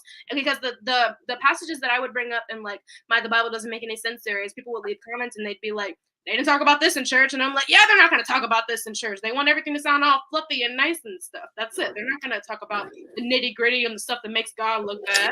Yeah. The Bible stories that are the most illustrative of the absurdity of this are the ones they don't tell. Those are the best. And the funny thing is, so I grew up in a church that did encourage us to do a lot of reading. And they, for the most part, I knew most of the complex or problematic stories. Like I did know most of them. There are a few. I didn't know the abortion one growing up. Like that was crazy. Numbers 5. That one. Yeah. I didn't know that one until Numbers 5 or Numbers 11. One of the two. Yeah, somewhere in Numbers. Yeah. In the book, no one reads. So like Chronicles and Numbers, fuck out of here. I'm not reading that shit. Right. I don't blame people for not knowing that, because who wants to read those books? They're terrifying, but boring. But like the one that I remember. This is another one that was another crack in the armor. The story of Jephthah. That's Judges 11. Oh my God. All right. So for those of you who are unfamiliar with the story, there's a soldier in Israel named Jephthah, and he's gonna go into battle, but he's not confident about his troops. Like, it's gonna be pretty tough. These guys are gonna be kind of pretty difficult. So I'm gonna ask God to help me win. Which, okay, fine. And he asked God to help him win, but he says, hey, I'll sweeten the deal. If you allow me to win, when I get home, the first thing that walks out of my house, I will put a sacrifice. Weird thing to say, first of all. Thing that walks out my house. My house. Like, right? It's like, you couldn't do anything else. You couldn't say, like, the first animal I see on my way back. Right? Yeah. Like that. The first thing what is walking out of your house but a person? Right? Wait, did you were like, man, my house cat is always the first thing out of the house. Yeah. So of course, yeah. So God does, so he goes into battle and wins, and he comes back home all confident, and his daughter steps out of the house because she's excited that her dad came home from combat. Of course it's going to be a family member. And so he goes, oh no, I couldn't possibly have foreseen this. And so he tells his daughter, which what I love about the story, the girl is not even named. She doesn't even get a name in this story. Like, she's just the daughter. Jephthah's daughter. Like, not she's like 12. I want to say not an important girl. And so like, it's crazy as fuck. That entire story is insane, because the thing that I did not understand was the part where he like sends her away for like 2 months. So yes, so He comes out, she comes out, he breaks down crying. She's like, well, Pop, what's wrong? And he says, boy, do I have some bad news for you. Okay, so I was talking to God before this battle, and I told him a vow that I would sacrifice the first thing that comes out of my house, which happened to be you. And she says, okay, that is a real bummer. And he says, yeah, it's kind of tough, right? Awkward. And she says, well, okay, I understand you made the vow to God, but can you give me a weekend to hang out with my friends to mourn the fact that I'll never get married and I'll never have kids and I'm automatically excluded from being in the line of the Messiah? He says, sure. And this is how you know the story's bullshit. She came back. Like she came back. I would get out of there. I would have been gone. I'm not coming back. That's the one saving grace that I know the story didn't happen, because no one's coming back from that news. No, and so I'm like, absolutely not. Even at her age, I'm like, there's no way in the world. No fucking chance. And I'm not coming back.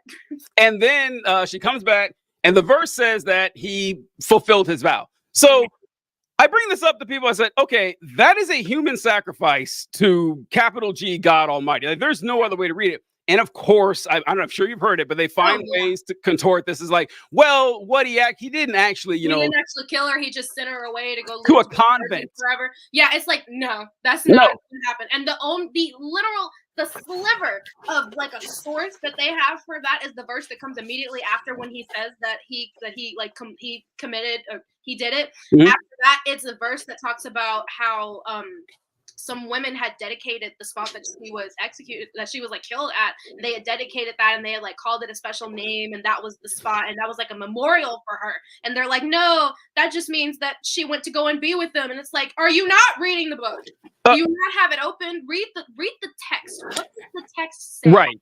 You're making it up to make it sound not quite as bad. But okay, let's go ahead and go with that theory. So you're telling me that he basically put her in prison for the rest of her life, and that's the best. That's crazy.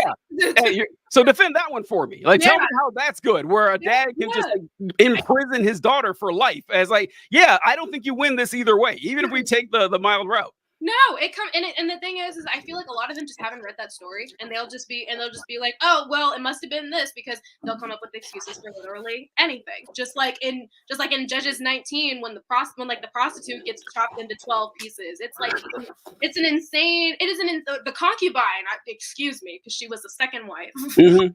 Gets chopped up into 12 pieces. Are you familiar? You're familiar? Oh yeah. Okay, perfect. Just double check it. But just that story has never, ever made sense to me. It's stories like that I'm like, why is this in the book? I was right about to say that. Yeah, I'm like, I don't know why that story's there. Like, I don't. Why don't you include that? It's so. For those who don't know the story, there's a Levite who goes into town. These stories are so wild. We love it. We're summarizing. A Levite is a man of God. So there's 12 tribes in Israel. Actually, maybe 13. I think it's the 13th. Anyway, but in Israel, and he's a Levite. The Levites were the tribe for the priesthood. Like, that's the tribe that Moses and Aaron came from. So they're the priests. So these are the men of God. Like, when Jesus tells the story about the Good Samaritan, he talks about the Levite, because this guy's supposed to be a good man. Uh-huh. So the priest is cream of the crop of what we have here. And he's got a concubine. He's got a second wife. And that's another thing with polygamy and stuff. It's like, the Bible never said anything bad of polygamy. Not once. Yeah. It never one time. It's like, you guys say biblical marriage is one man. Well, show me. Like, show me anywhere. That's another thing. I'm like, y'all don't read the book itself. All of these like so-called Bible heroes had like 15 wives. Right. They were sleeping with everyone. I'll get back to the Levite one, but I remember in college, so the boys in college did this because like the girls didn't study Bible because they weren't supposed to, basically, and that so might have been the reason why they told us that we weren't supposed to read it. Yeah. To account the fact that I'm a woman, that might have been what it was. Almost certainly. I remember being very upset with the women in my Bible college because they didn't seem nearly as interested. And it took me a while to figure out, they're probably like, shoved away from, like, don't worry about that. Your husband will figure it out for you. Yeah. And so I remember talking about this because I spent like a couple months on this monogamy thing, because the only verse that you can find that endorses monogamy at the expense of polygamy is when they're talking about bishops, and they say bishop must be the man of one wife. That's it. That's the only time you like. It never said for anybody else. No. And when you look at all the people like the patriarchs and the kings and stuff, hundreds of wives. And so many wives, and they all live together. That's the crazy thing about it. I'm like, why are you all here? Like, so that's what I brought up. I said that, okay, we were talking about the story of Jacob, and Jacob had 2 wives and a couple of concubines. And so, and they were all vying for Jacob's attention because they wanted the children, because that raises their status. And I get it. I would too in that case. And I said, okay, Jacob is a human being. He's a man just like the rest of us. You're telling me he wasn't having threesomes? You really think that? You tell me that a man with like 4 women that are hit? Of course he is. Like, there's no way. I know he did. I know. He did. And the thing that gets me is that the wives that he had were not only his cousins, but they were sisters. They're sisters. They were sisters. And the other 2 concubines are both of their cousins. I'm like, what is this? Why does everyone want this dude's dick? What is going on? So Jacob, I'm running off track here. What was I talking about? Oh, Levite. Don't forget the Levite, TJ. Okay, yes, Levite. I have Jacob written down. This interview is all over the place, but I love it. It's okay. It's fun. It's fun. So Jacob was another early crack in the armor, because I was fascinated with the book of Genesis. That's where most of the cool stories are. Like, Genesis is nothing but like a murderer's row of fun stories the entire time. There's so much killing, sacrifices, wars, everybody's dying. It's crazy. It's crazy. There's angels with there's angels with fire swords and shit. It's some awesome shit. It's like, where does all this come from? It's insane. I had to realize that it was about. I'm so sorry. I didn't mean to interrupt you. No, please. I had to realize that a lot of Genesis was about like the start of the nations, and so a lot of like the names that were mentioned were talking about like individual people, but they were talking about like the birth of nations. I had to figure that stuff out too whenever I was studying, because that's another thing they don't teach us in the Bible. But so they taught us that. They taught us that because they taught us a story like with Lot and his daughters. Like, they made it very clear. It's like, oh, this is the start of the Moabites and other people. Yeah, I remember them teaching that. They didn't teach that stuff. It's crazy. It's crazy that they taught y'all, because that wasn't. I'm like, all of this was stuff that I had to figure out on my own, because now I'm really starting to see. I'm like, okay, my church, or the churches that I went to, or maybe just that just Kojic in general, is just really sexist. That might just be kind of just.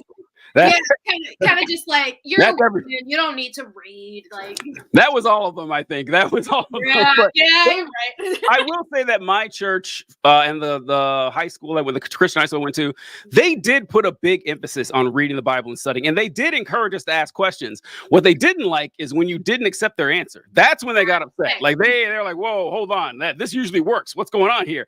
But I remember being a child, probably 10, 11 years old. And I remember learning that when Jacob's name was changed from Jacob to Israel, and they said, well, they changed it from Jacob to Israel because Jacob means trickster. And I was like, oh, that's a strange coincidence that Jacob is named trickster, and everything he's done, he's like the Loki of the book of Genesis. I said, yeah, was that? That's a great way to compare him. He is, yeah. He literally is. That's insane, because he's going through, he's doing all of this stuff. He's getting literally everything he's ever wanted, and he's going around and he tricked his brother twice, tricked his dad. He was his mom's favorite. He was like a mama's boy. Tricked his uncle. I'm like, he's just going through. And the thing is when I covered that story, people were in the comments and they were like, does Jacob ever get like punished for this, or is he just going through? He's taking people's wives, taking their cattle, taking their land, taking their blessings. I'm like, and so I didn't read far enough to see, but I'm like, Jacob needs to get his ass. I'm having a hard time thinking of a time Jacob got punished for this shit. Like, I guess the closest is that when he tricked Esau one too many times, Esau kind of like got really pissed and he got scared and he ran away from home. Yeah. That's where he met his 2 wives. Yeah, right. And so it's a trick is another family member. Another family member. I'm like, you just keep doing this stuff. Oh, well, you know what? He did get tricked by his uncle, though. Laban did trick him into marrying the wrong daughter. So that's right. Maybe he married the oldest one first, but he wanted the younger one. And so he ended up tricking her. And the thing is that it's like, was it that dark in there that y'all you couldn't see? Were they the you can hear her voice. You didn't like. Do they have? I don't understand how you got that mixed up. Like they were the exact same height and frame. I'm like, listen. I think about my sister. I'm the oldest. Me and my sister don't really look all that much alike at all.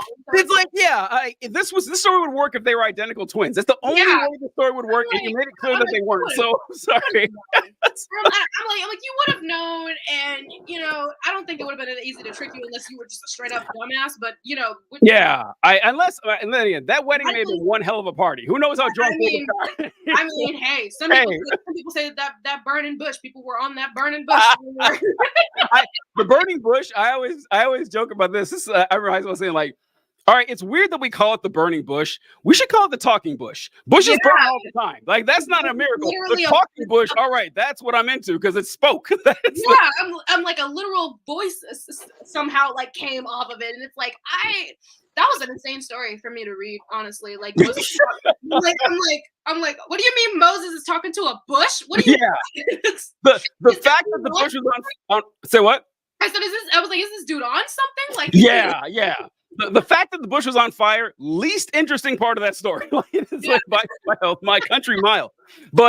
But I do remember being bothered that Jacob, and then I saw this theme a lot of times that these people had names that reflected their character. It's like, okay, this is like what you would do in a story where you would give that. And then I thought, okay, well, maybe Jacob wasn't actually his name and that it was recorded this way for that. That's the thought I had. It's kind of like, I don't even ever watch Pitch Perfect. You ever seen the movie? So Pitch Perfect is an interesting movie to me because the first time I saw it, I didn't watch it on my own volition. I watched it because I was talking to this girl this one time, and I went over to do it. Say what? I said that's one way to do it.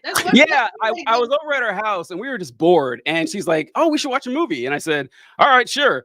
And so she walks over and she picks up this like pink and purple DVD. And I was like, oh my God, I'm about to sit through 90 minutes of like some garbage chick flick.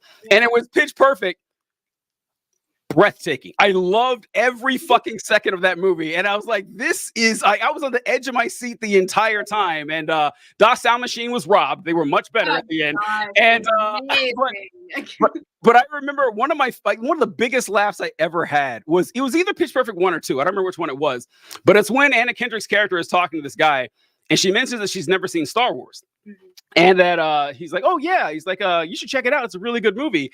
And he's like, there's a really good twist in the second part. And she says, is Darth Vader Luke's dad? He's like, what? He's like, how did you know that? She says, well, Vader means father in German. And I just started laughing so fucking hard. I forgot about that scene. Now I gotta go back and watch that movie because I feel like I haven't seen that scene. Oh my God. It was a pop. I didn't know that. I didn't know Vader meant father in German, but like it was just so funny that the answer was right there in front of you the entire time.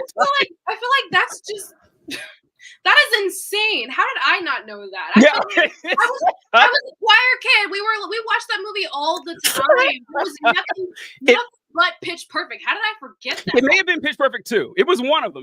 So it might have been Pitch Perfect 2. It might have been the second one. Yeah, but yeah, that was always funny to me. Back to the Levite, folks. Levite. Start with the Levite. So far off topic. But he goes into town. These are just so cathartic for people like us. Like it's just like it's but he goes into town and he stays in a hotel. And I can't remember like the prostitute or the concubine wasn't allowed in, or maybe she left for some reason she's outside. I don't remember why she was outside. She got thrown outside because the dudes came and they were like, hey, we want to. Oh, yeah. Right, like Lot, yeah. Mm-hmm. They threw, and he threw her out for the night, and then he woke up the next morning, and she's just laying outside, and he's like, "Get up," and she's dead. It's not funny. It's just the way that he was like, "Get up, we got shit to do," and he doesn't care that she's just laying on the ground, unresponsive. But yeah, the callous nature too. Right, correctly, it was because she got thrown out. Yeah, I forgot. Yeah, she got thrown out, and so she's raped to death all night, and then he slices her body into 12 pieces and mails the 12 pieces to the 12 tribes of Israel and saying, this will teach you a lesson how evil Israel is. It's like, what? What? That was my question when I read. It was like this happened. The reason why this story was in there was to show like how evil the people were, and I'm like, that just means that God watched it happen and was just like, well, there you go. You can do that. You can use your free will today. I won't impinge on it today, maybe tomorrow, but not right now. And like 12 letters would have sufficed. See? You didn't need to send her horse. Yeah, what? Why did you have to chop her body? I'm like, I don't understand that. You could have just given her a regular burial. I thought for a while, because I couldn't find an answer for that, for why he had to chop her up. I was like, what was the reason of him dismembering a literal body? Why? I'm like, I couldn't find an answer. I don't know why that happened. I'm like, for what? Why would you? You know how hard it is to cut a body up? Like, I just remember reading that story and I'm like, okay, so you're not the worst person in the story, but you're kind of up there. Like, it's like this doesn't make you look good either, my guy. No, I'm like, come on, this is actually insane. Like, why? What about the girl's family? Like, nobody missed her. Nobody. What? It is one of the most like inscrutable Bible stories there are, because you're right. Like many times I was like, why is this here? Why you could have ended the story with the dead concubine and the message would have gotten across just fine. People are evil and fucked up. There, but like, I don't know. There's sometimes where I have to dig really deep into stuff because I'm like, this just sounds too crazy. And then when I find the answer, the supposed like Christian answer, it makes it sound crazier. And I'm like, okay, well, this is just insane. I don't know. It doesn't help. This goes back to what we were talking about, where the God of the Old Testament was several different gods that they kind of like retconned into one. And when God shows up with two angels to talk to Abraham, and he's like, hey, your nephew is living in Sodom, and so I don't like Sodom. I'm going to get rid of him. That's what I'm going to do. And he says, well, and once again, Abraham is thinking, my nephew lives there, so I don't want it destroyed, so I'm going to bargain God down. As if God wouldn't already know that. I just I'm like, I couldn't get that part at all. I was like, what do you mean he's arguing back and forth with God, trying to bargain with him, trying to get him to cut a deal with him? I'm like, is this not the all-powerful deity? Why is he cutting deals with folks? Not folks, puny humans. Why would he do that? It makes no sense at all. And then he gets it down to a reasonable number. It's like, okay, I'm sure there are at least 10 good people in Sodom. So we'll go with that. God can read my mind through this whole thing. So why don't I just lead with this shit and say, hey, I'd rather you not kill my nephew? Like, why not just say that out loud? But no, it was so pointless. And it was the way that they wrote it out in the Bible itself was so pointless. They literally went through it and they were like, well, what if there's 90? What if I find 90 people? Well, if it's 90, then this. Well, what if it's 80? Well, if it's 80, then that. And it just keeps going. I'm like, we're wasting paper. What is this? We get the point. And so then God, because God can't be bothered to do his dirty work himself, he sends two angels. You gotta send them to do it. And the thing is the angel's job, from what I read in there, none of the entire story just does not make sense at all. But the angel's job was supposed to go in there. At first, the angel's job was to destroy Sodom and Gomorrah. It literally says that in the Bible. Like, the angels were like, God sent us here to destroy it. But then at the same time, I was like, do they know they're supposed to be searching for 10 righteous people? They didn't search for the people. They didn't find them. They didn't look for them anywhere. They got into the city. The group of men or whoever immediately wanted to rape them as soon as they got taken into the home with Lot. And from there, they were like, well, we're just going to destroy this entire thing because these dudes outside tried to rape us. They didn't search for the 10 innocent people. They didn't even bring up the 10 innocent people ever again in that story. And they just at everybody. And I'm like, what happened to the bargain? What was the point to going through all of that? What I really love about that story is it wasn't just a group of men that demanded them. It was every man in the city. Everybody in the city. Gathered around Lot's house. I'm like, did they ring a bell and say, hey, we got new people here? How did everybody get around Lot's house and they all want to rape the angel? I'm like, no one worked the night shift. No one was asleep. No one was traveling. Every man in the city showed up to Lot's house to rape 2 men. And I'm like, what even? And even looking at that, the proportions, how would that work? how would that work? Everyone in the city. Well, it works one way. The person ends up dead when you're done. I mean, yeah, but it's like you only got 2 people. By the time they end up dead, somebody's not gonna get a turn. So what's Yeah, right? Yeah.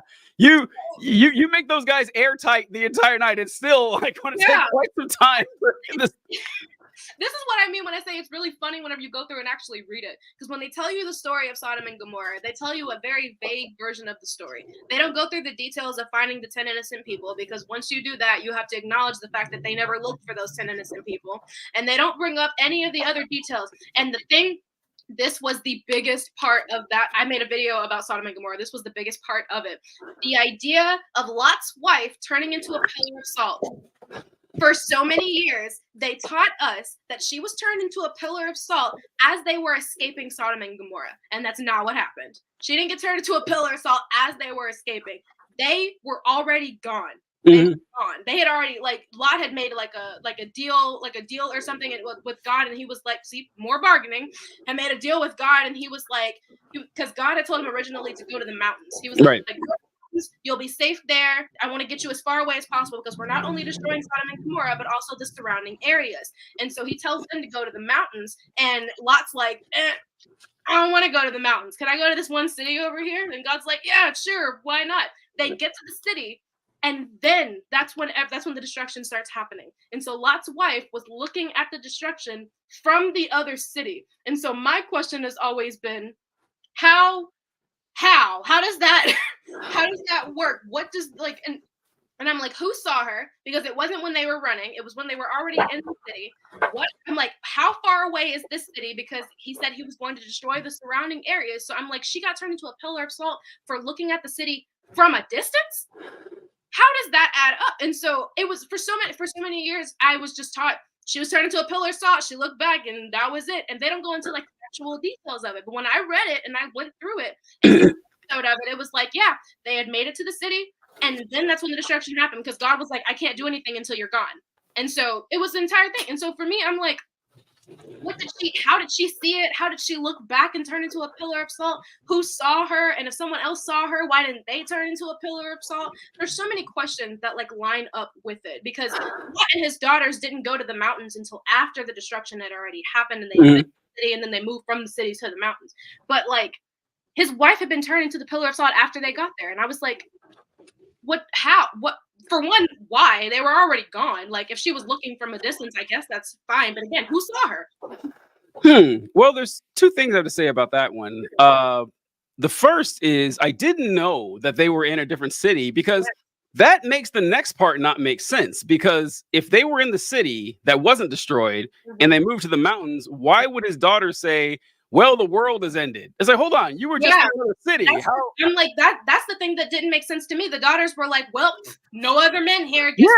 Rape our dad. Like, there's nobody else here. And that's the thing that I was wondering too, because I was like, they went from Sodom and Gomorrah. I didn't know that. Yeah, no, I didn't know that either until I said, that's the reason why I do The Bible Doesn't Make Sense. Yeah, that's the reason why I do it, is because I will go back and actually study and read through and like figure out the context, read the surrounding chapters and all of that to figure out what's going on here. But when you go back and read Genesis 19, when he's going through and destroying everything, he ends up, telling them, you can go to this one city that's far-ish away. It's far enough away that it won't get destroyed, but it's far away enough so that, you'll be away from everything.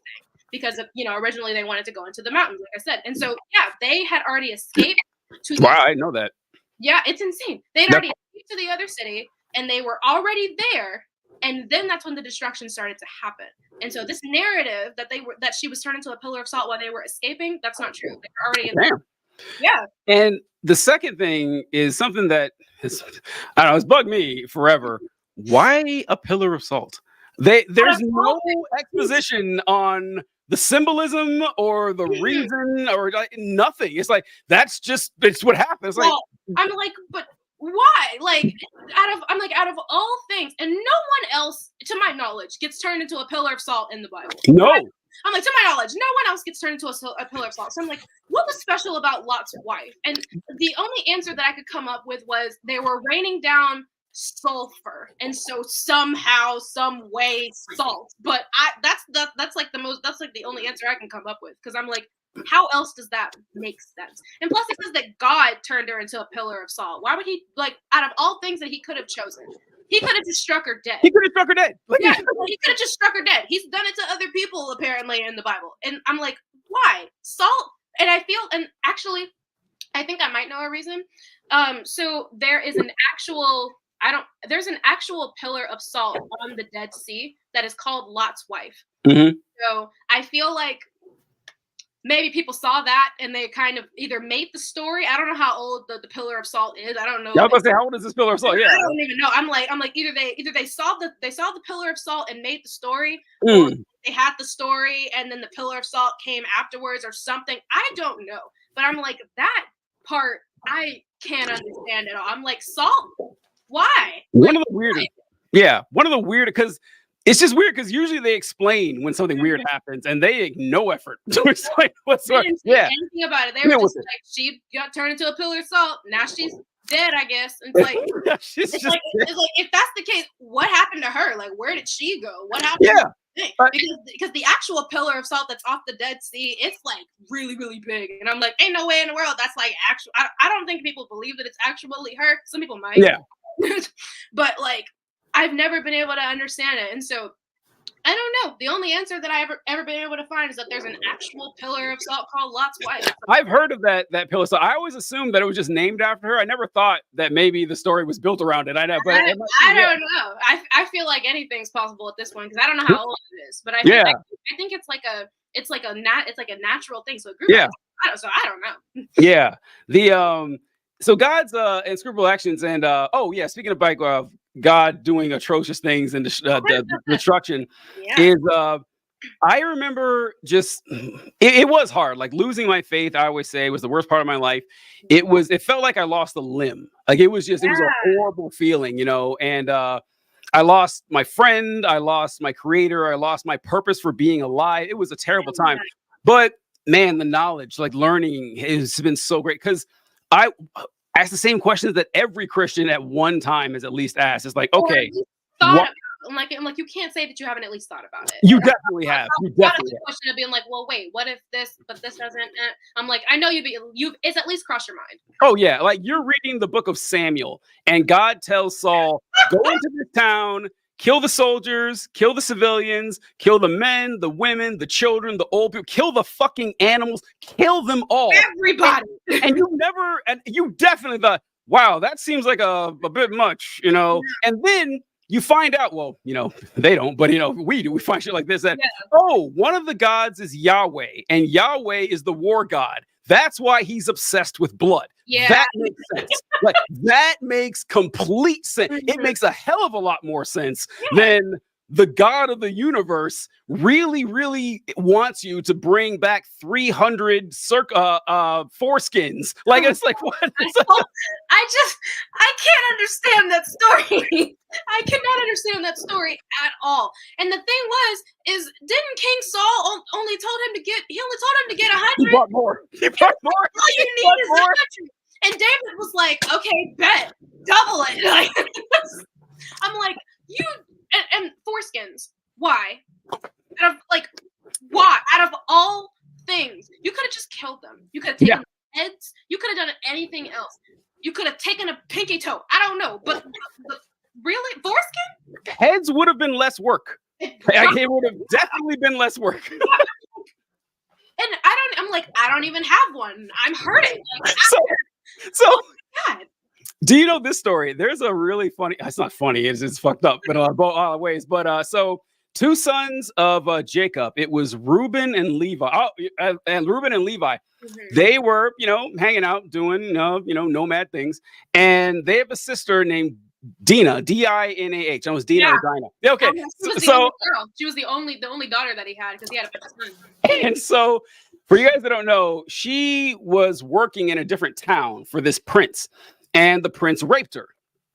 He had advances on her. She rebuffed him. She went back over times. He raped her. She comes back. She tells her brothers, and understandably, they're none too happy with this news. So they develop a plan. They develop a genius plan where they say, hey, we hear that you're pretty tight with our sister. He goes, oh man, she's amazing. I love her. It's like, okay, do you want to marry her? Because they can do that. Yeah, go ahead and marry my sister. And he's like, yeah, I'd love to. He says, all right, cool. Well, check this out. We practice Judaism. Judaism, what's that? Well, it's our faith and everything. If you want to get married to our sister, you have to convert to our religion. He says, all right, no problem. He says, there's one catch. You need to get circumcised. And he's like, sure. It's like, Jesus, he really, Yeah. like, wow, that is a, yeah.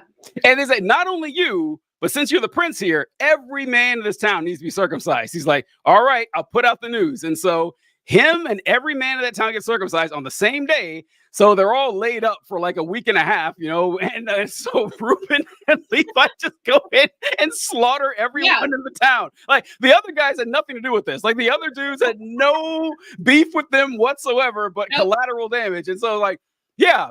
Why is God so upset about this shit? Like, why? I will not understand the obsession of foreskins in the Old Testament. There's so much of it; it's actually insane. Like, there's another one where Noah's son gets involuntarily circumcised in front of his mother, in front of literally, God and everybody, because God was getting, for those who don't know, God was getting ready to kill not Noah. You know what? Moses. Yeah. I don't know why I get those mixed up, but I heard a lot of people do. But Moses, God was getting ready to kill Moses at one point, and it was so random, and it comes out of nowhere. Out of nowhere. No one knows why he wanted to kill him, what the purpose was, or whatever. The only thing they have to go by is God was mad and was about to kill him, and then out of nowhere they just go and they circumcise the son, just like right in front of everybody, and then God's just like, okay, everything's good now, I'm fine, I'm not gonna kill you anymore. And it's like, that was the thing that kept you from killing him. Like your favorites.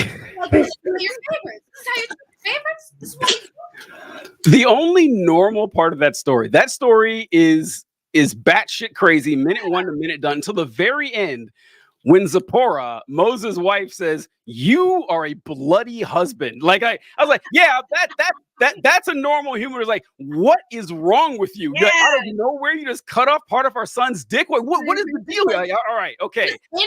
Just did it out of nowhere. I'm like, he had no time to prepare.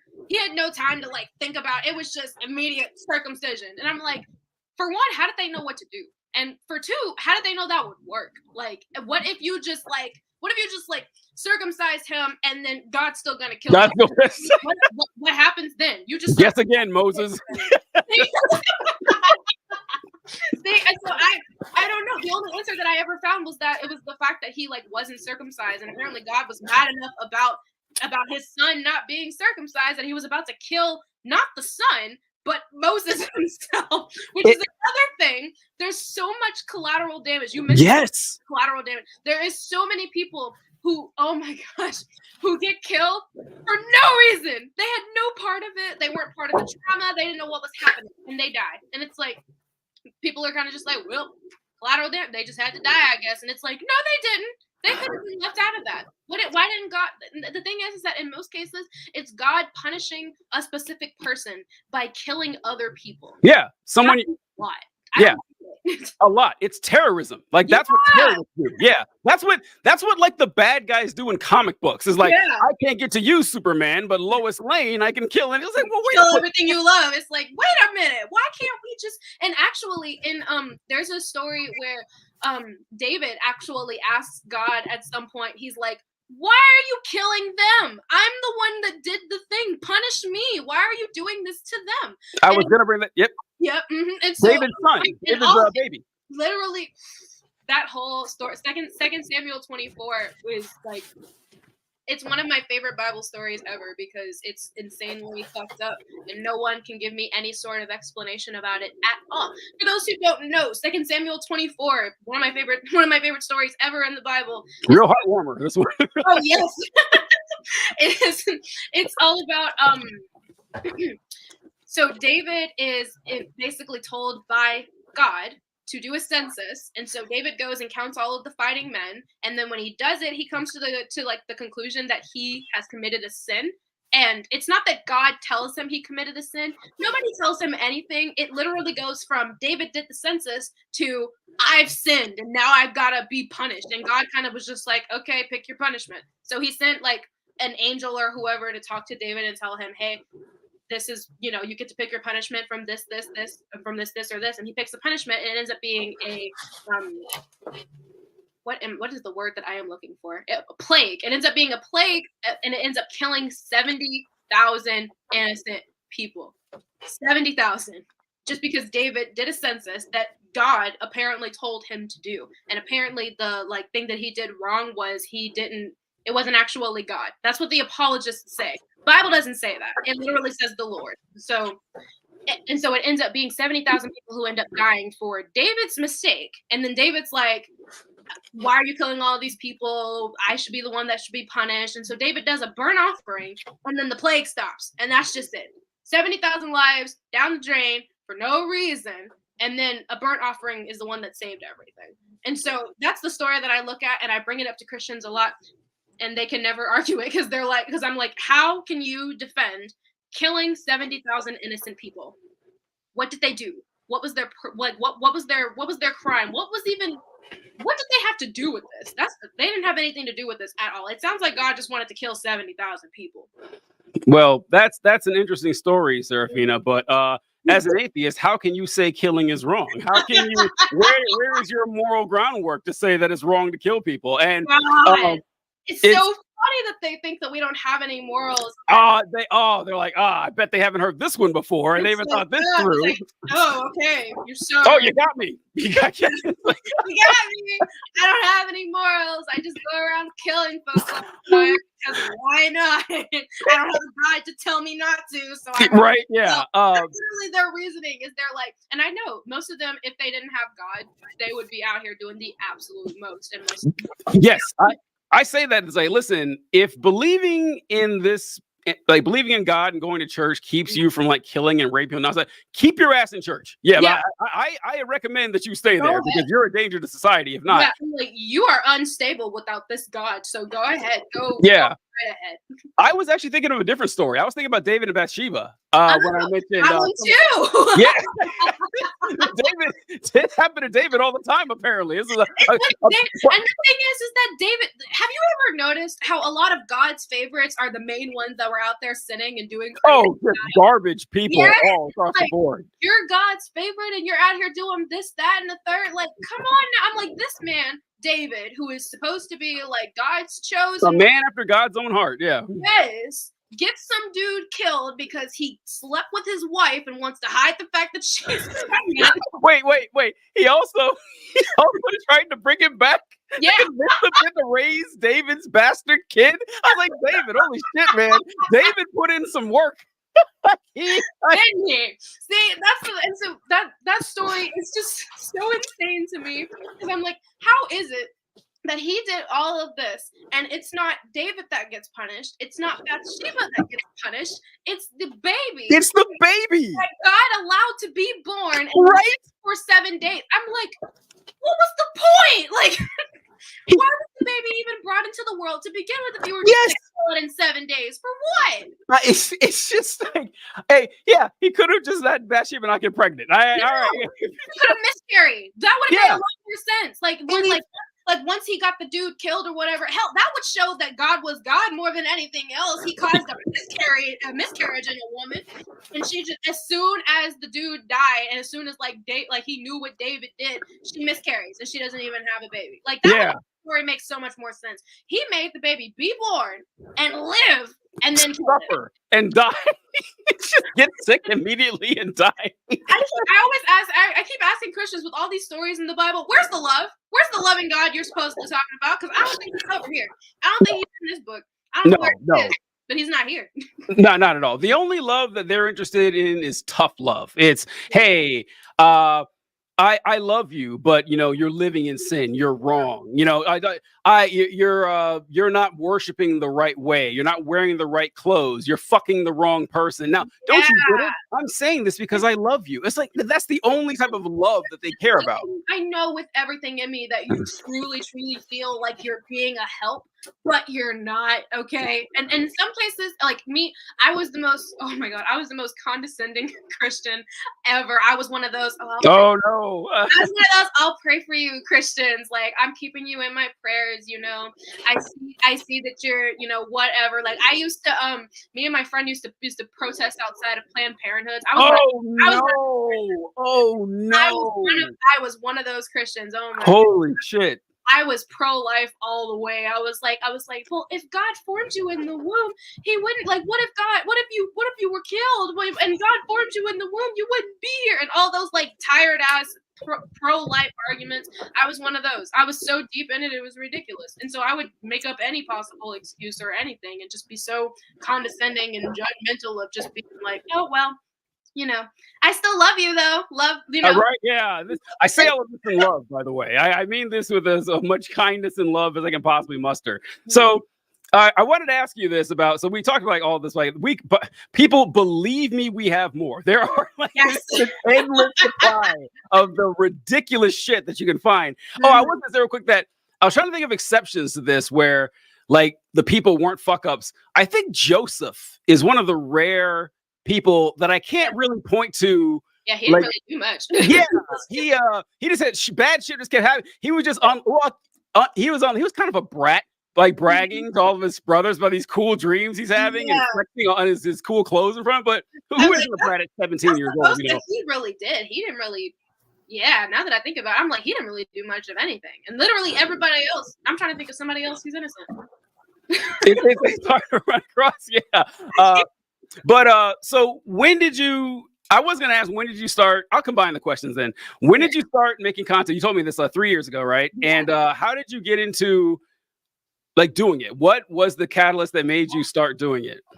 Okay, so honestly, it started off as just being for fun. It was just a fun little thing that I did because and it wasn't like, I wasn't making like the videos that I make now. I was like doing like little like trending sounds. Yeah. Stuff like that, like just cute little. I wasn't expecting anybody to see my TikToks. That wasn't that like it isn't. This here was never the plan. Yeah. None of this, I would have never thought. And so I just started off doing that. At some point, I started making videos about like my mom, and those gained traction. And then around that time is when I started sharing my deconstruction journey, because I had started deconstructing in 2020, and so like a year prior before I got onto TikTok.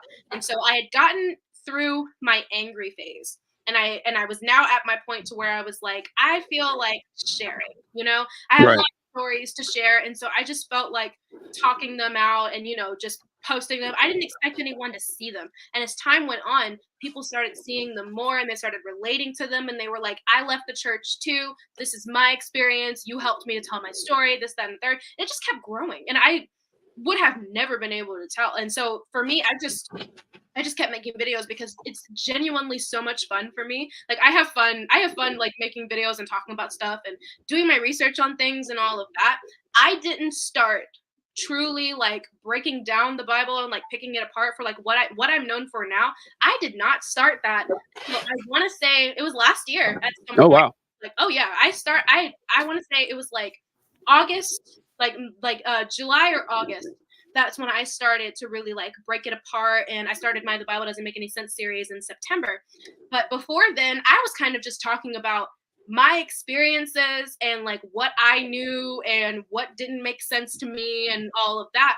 It wasn't until, you know, that point that I started to really, really dig into it. But truly, it's just been it's been so much fun.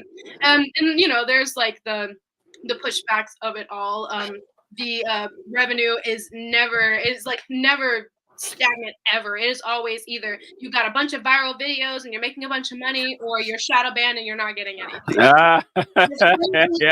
It is a gamble every day. And so there's that. The hate comments are absolutely insane. I never would have thought, as a Christian, I never would have thought there was that many hateful people in that religion. Like when I was there, I always thought everyone was so loving and so sweet and so forgiving. And then once you start saying what they want to hear, all of a sudden you're a demon. All of a sudden you're going to hell. I have gotten the most awful comments from people, like just on TikTok alone, that I had never like heard before. And I'm like, wow. y'all are really like stuck in this shit so much so that you are making someone who doesn't believe in it feel horrible about themselves. Like the amount of people who have told me to kill myself, the amount of people who threatened to dox me to find out where I lived and all of that. And I'm like, has it like is it that serious? It wasn't that serious for me when I was a Christian. I don't know what's wrong with y'all today. I didn't even really, like I said, I didn't know any atheists. I didn't talk to them. I didn't interact with them at all. I was in my own little Christian bubble. And so for me, it's been an insane experience. It's been fun. It's been crazy. Sometimes I want to quit it all, and some days I'm so thankful that I have it. And so it's just every day is a new thing. Like I literally just posted a video right before we started this interview, and I'm hoping that it's doing relatively well, but you can never tell when it comes to TikTok because sometimes your videos might get shadow banned, sometimes they might get shown, and nothing about it is stagnant, which I hate, but I couldn't have picked a better place to start with. Yeah. Second everything you said about creating on TikTok and everything, because it is wild how I was surprised by how much racism I ran across on TikTok. Not that I didn't but I didn't expect TikTok of all platforms to be like full of racist. Like, wow, I thought this was like the young people and the cool shit, but no, it's pretty bad. It's pretty bad. Horrible. It is actually insane. I didn't know that it was that bad either because before I got on TikTok, I was on like Instagram, Snapchat, stuff like that. I wasn't on like I wasn't on any other apps really. And so when I first like got on TikTok and I realized how it worked with like the algorithm and all of that and how people you don't know can see your videos, it was a little jarring for me because I was like, people are going to have a lot of different opinions about this. I knew when I was first posting it, when I started out, I knew there was going to be some people who disagreed with me, but the insanity of it all, just like how hateful and racist and mean and like sexist, and it's really it's something else. When I go through, that's why I barely ever check like my filtered comments. Those are where the worst ones are. I'm like, I try not to check it, but at the same time I try not to let them get to me because I have so many people in my comments. That's like regularly telling me, they're like, I love your content, I look forward to your videos, I hope you never stop. It's those comments that keep me like, okay, I'm doing this for a reason, and I love it. And so I try not to let the haters bother me. Yeah, it's tricky. It's weird, like human psychology. I try my best not to read comments, honestly. I try my best not to read them at all, but TikTok kind of forces you to, because once you have no choice. If you want to, just boom, there they are. See them. Yeah, and you could get 50 positive comments, but then one asshole, like, you motherfucker, and then you can try to ignore it, but it's sometimes I fall to it. I try my best not to. Exactly, because you're like, why would you say that? Like, why? Like to a total stranger. And it's not as bad to me if they like throw a personal insult at me. That one bothers me, but nowhere near as much as when they say something that's just flatly inaccurate. And it's like, am I gonna let this shit slide? I'm just gonna let this shit slide. It's like, I don't want to get, because the person's an idiot, and I'm like, having a conversation is not gonna make it better. I'm not gonna fix however many years of idiocy in a TikTok, argument battle. But sometimes I lose. I lose to it. What I'm fascinated by, I can't believe how many people hate watch content like ours. Like, I don't get it. Like, I don't either. I've never understood it. I don't interact with content that I don't like. No, why would I do that? Why would I mess up my algorithm like that? Like, I feel like a lot of them just genuinely don't know how TikTok works. Like, if they start interacting with content they don't like, they're going to continue to see content they don't like. Like, some of them are like I got this one comment from this lady, and she was an older woman, and she left a comment on my video, and she was like, I don't like this video. How do I not see you anymore? And I was like, there's a block button. You can hit that. And she's like, where is that at? And I'm like, eventually she figured it out. I was about to go and block her, and she had already blocked me. And so I went, and so I was like, okay, Grandma figured it out. That's great. And so I feel like some of them just genuinely don't know how TikTok works at all, and they're gonna just like it. And then there's the other ones who engage with it because they just want to hate on something. I don't get that. I don't get it. Yeah, I don't get it. They want to put their energy towards hating on someone. And why don't you just interact with like your Christian content and love on that? Like, why do you gotta come bother us? For what? Why are you here? Well, first I want to say that when the people are like, how do I get this off? It's like, bitch, you think this is Google? Like, Right. do you think That's why I'm like, I feel like she was just confused. Yeah, and second, it's there's something about right wingers in particular, and so like I do most of my content is not religious related, or it's mostly political, and but I have a lot of right wing followers who either the ones that I don't mind are the ones that will comment like, hey, I don't agree with you, but you know you're making some good points. Like, I got him. This guy's I got him. Eventually, I'll win. I'll get him over. My goal is not to convert right wingers, but I do like seeing when it happens. Yeah, and we're gonna swing back to that because good. Okay, guys. So, but the second type and far more common are people who just, you fucking thick-lipped communist. Like, what the fuck are you doing? You are ruining this country. It's like, bro, I didn't come to your page and force you to watch this shit. I mean, what are you doing here? And this is like this is why, like, when right wingers try to start their own platforms, it doesn't work. Like Gab or Parler, because then they're just, sucking each other's dicks. Like, oh, isn't this great and everything? They don't want that. They want someone to fight with. And it's like, all right, do it somewhere else. I'm not interested in that. Like, I do the talking here. I talk, you listen. Like, I'm not interested in engaging with your shit. I'm not getting a feed of like Matt Walsh videos on my. I was like, why are you doing it? Yeah, it's weird. See? I don't even know who that is because I don't. The only reason why I even know about like Christian creators out there is because they talk about me. That's the only reason why I even know that they exist. They will talk about me, and then they will send their little minions to come over to my comment section, and they'll be like, this person responded to you. This person absolutely roasted you. This person this person that. And it's like, I don't care. Don't give a shit. Like, don't give a fuck. Like, go ahead. Why are you bothering me with They didn't like something that I said, and so they went on their page and decided to make a video about it. Better than them leaving a comment on my page. At least right. Why are you trying to, I feel like the people who do that, they're instigating. They just want to see a fight so they bad. Do, yeah. They're so bored. And it's like, listen, they are free to make their videos and have their opinions about whatever, just like I'm free to make my videos and have my opinions. But it's whenever we start crossing into each other and start trying to tell the other person that they're right. Because here's the thing, none of us know if we're actually right or not. It's literally all of us just saying, I believe this, I believe this, I believe this, I believe this. It's all belief. None of us know any of this stuff for fact. And so for me, I'm kind of just like, there's no point in arguing about it, debating about it. People ask me to debate all the time, and I'm like, oh, Christ.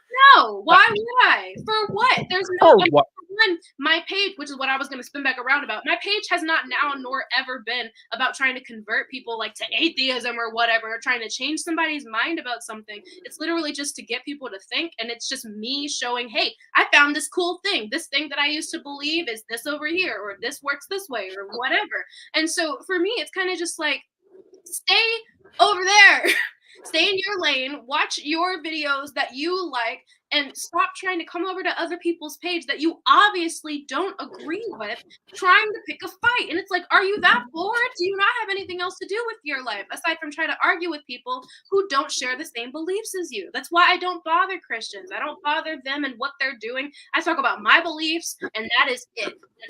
And I speak from my experience of like being an ex-Christian, things that I used to believe, things that I see now, and all of that. And they see it as a personal attack because it's their religion. And it's like, if you are talking about atheism all day, I don't see that as a personal attack. You're not gonna see me in someone's Christian comment section saying your God's stupid. Like, for what? Right?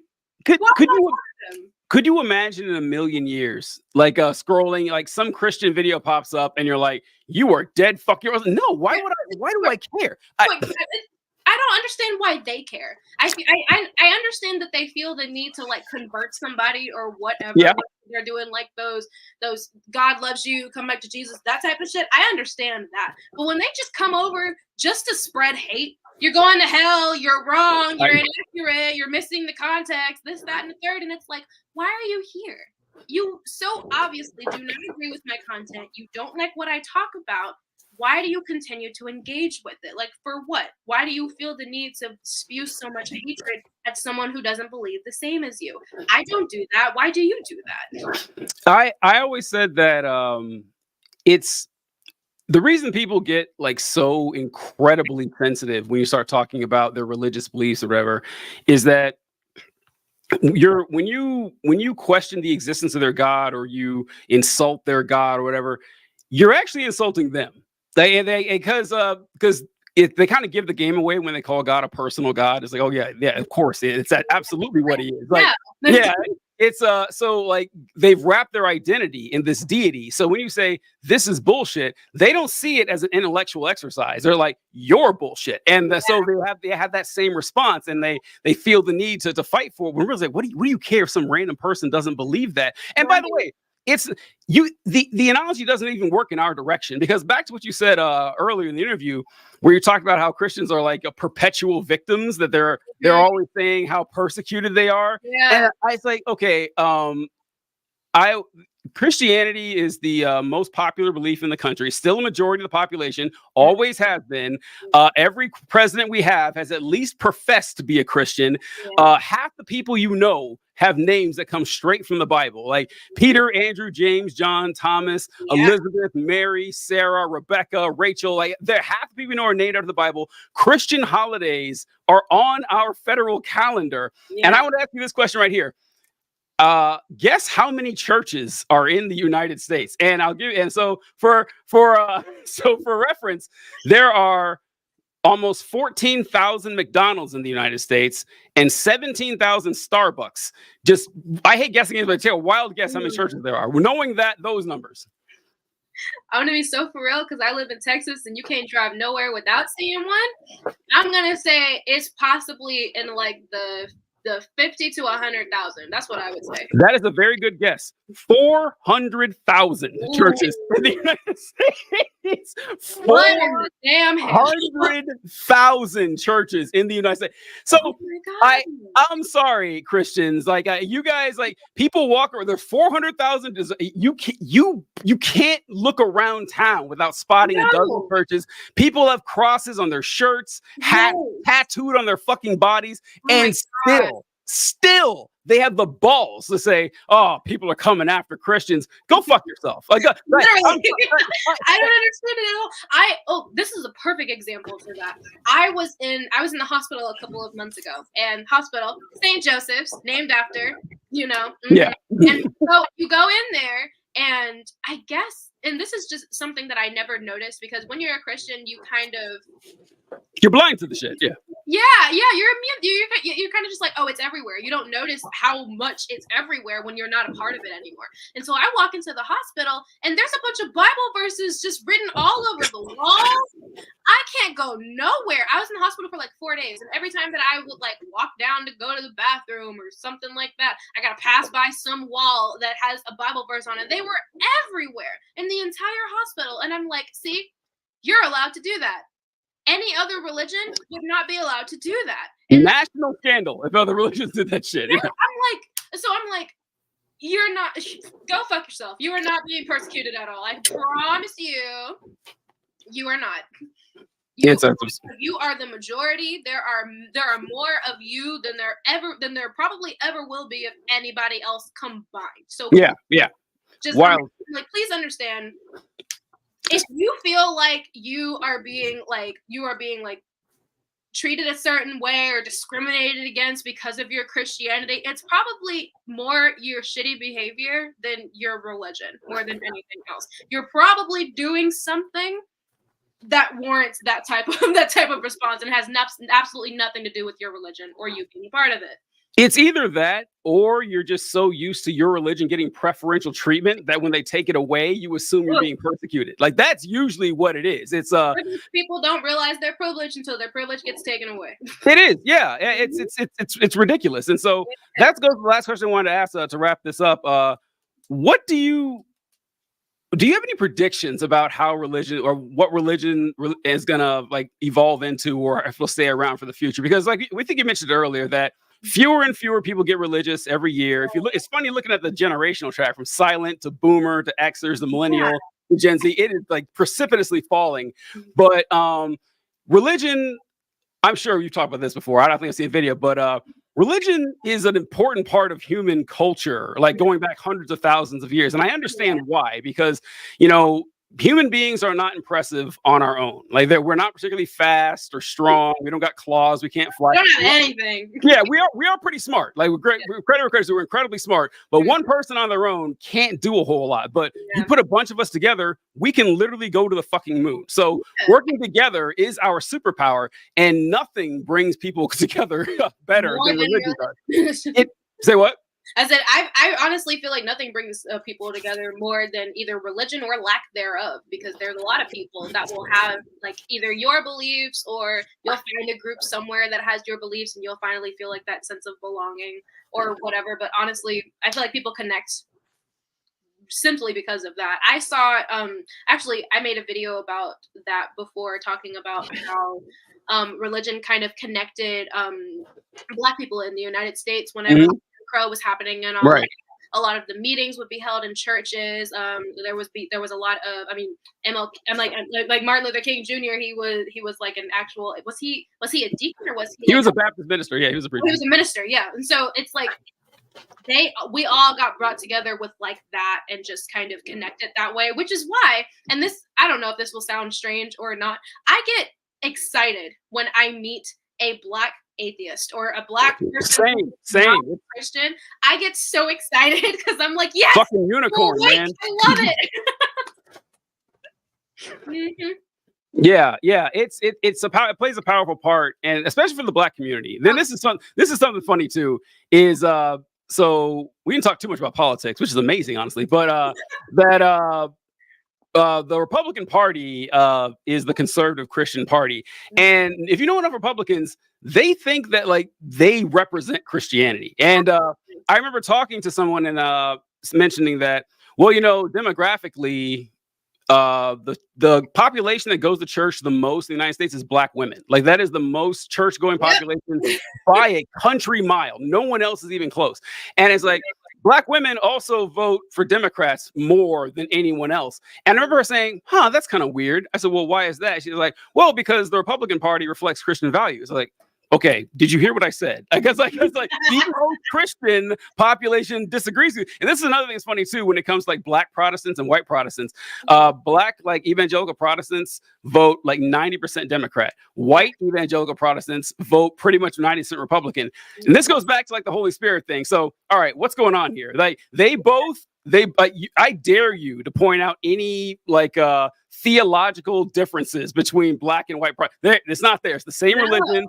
Same Bible, pray to the same God. They both believe that God plays an important part in society and culture. They act like they're not political. Both sides are. Like Black church and white church are insanely political.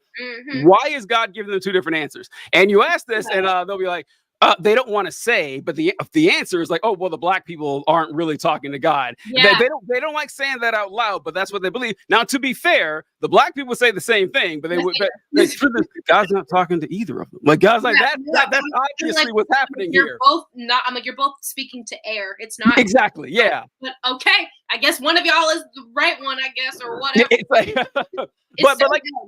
but like you said, it does bring communities together, and it gives you a sense of purpose. So you said that the lack of belief. I find the lack of belief to not be a really effective unifier, because like say I'm an atheist and you're an atheist.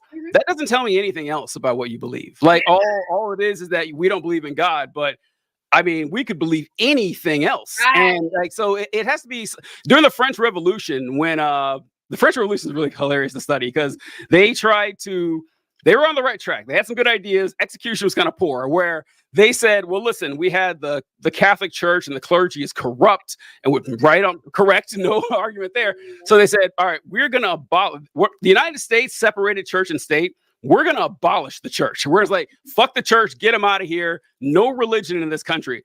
But with Robespierre, he realized that, okay, people need something to gather around. We need something to kind of like bond. Where are they going to get married and have funerals and shit? We need something like that. So he started something, which I kid you not, it was called the Cult of the Supreme Being. He actually called it a cult, which is my favorite part, the Cult of the Supreme Being, which was like this universalism, like a woo-woo style religion. He had this goofy ass statue he built. It was laughed out of the country. Like, no, like this is great. You just made another church. And so I don't think we found like that's the one vestige that's holding on, because there's not a lot of good solutions that can like glue a community as well as religion. There's a reason it's been around for so as long as it is, because it's effective. It's bullshit, but it is effective. So Right. I always ask people like where they think this is going to lead, because I really don't know. I really don't have an answer. Honestly, I would love to say that I feel at some point more and more people are going to start to wake up, which I do feel like is going to happen. More and more people are going to start to wake up and start to deconstruct. But the problem is a lot of those people found their entire sense of purpose in their religion. Yes. So when you deconstruct and your entire purpose, your entire whatever for living is within that religion, and you leave that religion, there's going to be a lot of people that are like, I guess the best way to describe it is like wandering souls. I guess, Yeah. They don't really know like what to do or what they're doing or what's happening, because they don't know what else to do aside from go to church and praise God. And I feel like that's why a lot of them I feel a lot more people have gotten close to deconstruct, or a lot more Christians have gotten close to deconstruction than they would like to admit, that they've gotten to that point of being like, I feel like I don't really understand this. I don't really, believe in this, but what do I have without it? And so I feel like a lot of people are going to start to wake up, but that doesn't necessarily mean that a lot of people are going to start to leave or start to deconstruct or start to actually like think for themselves logically. And so honestly, I don't really have an answer either. I would love to see, a nation that kind of, finds something else to connect on, which currently I would say a decent amount of us have one thing that we all have in common. We all fucking hate the government and we're wishing for like the entire, like the fall of the government altogether. And that's what a lot of people have been like banding together to agree upon. But you're right, religion does bring a lot of people together. It has that sense of togetherness. And so honestly, I would love to see a nation that's a little less Christian based, like not making our laws about it, maybe keeping it in the church and not everywhere. It would be if that happened.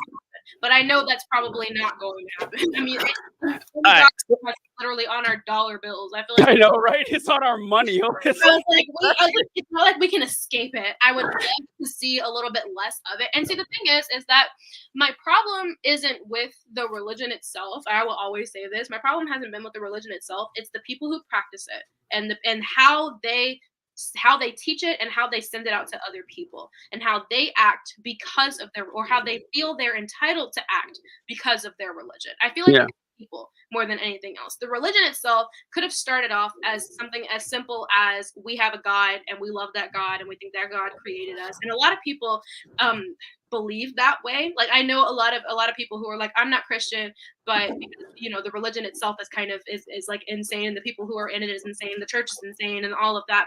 But I do believe in like some form of a God. And so there's people who still have that like spirituality kind of feel, but they don't have the connection to the church or the connection to like the religion itself anymore, or the people who are teaching it.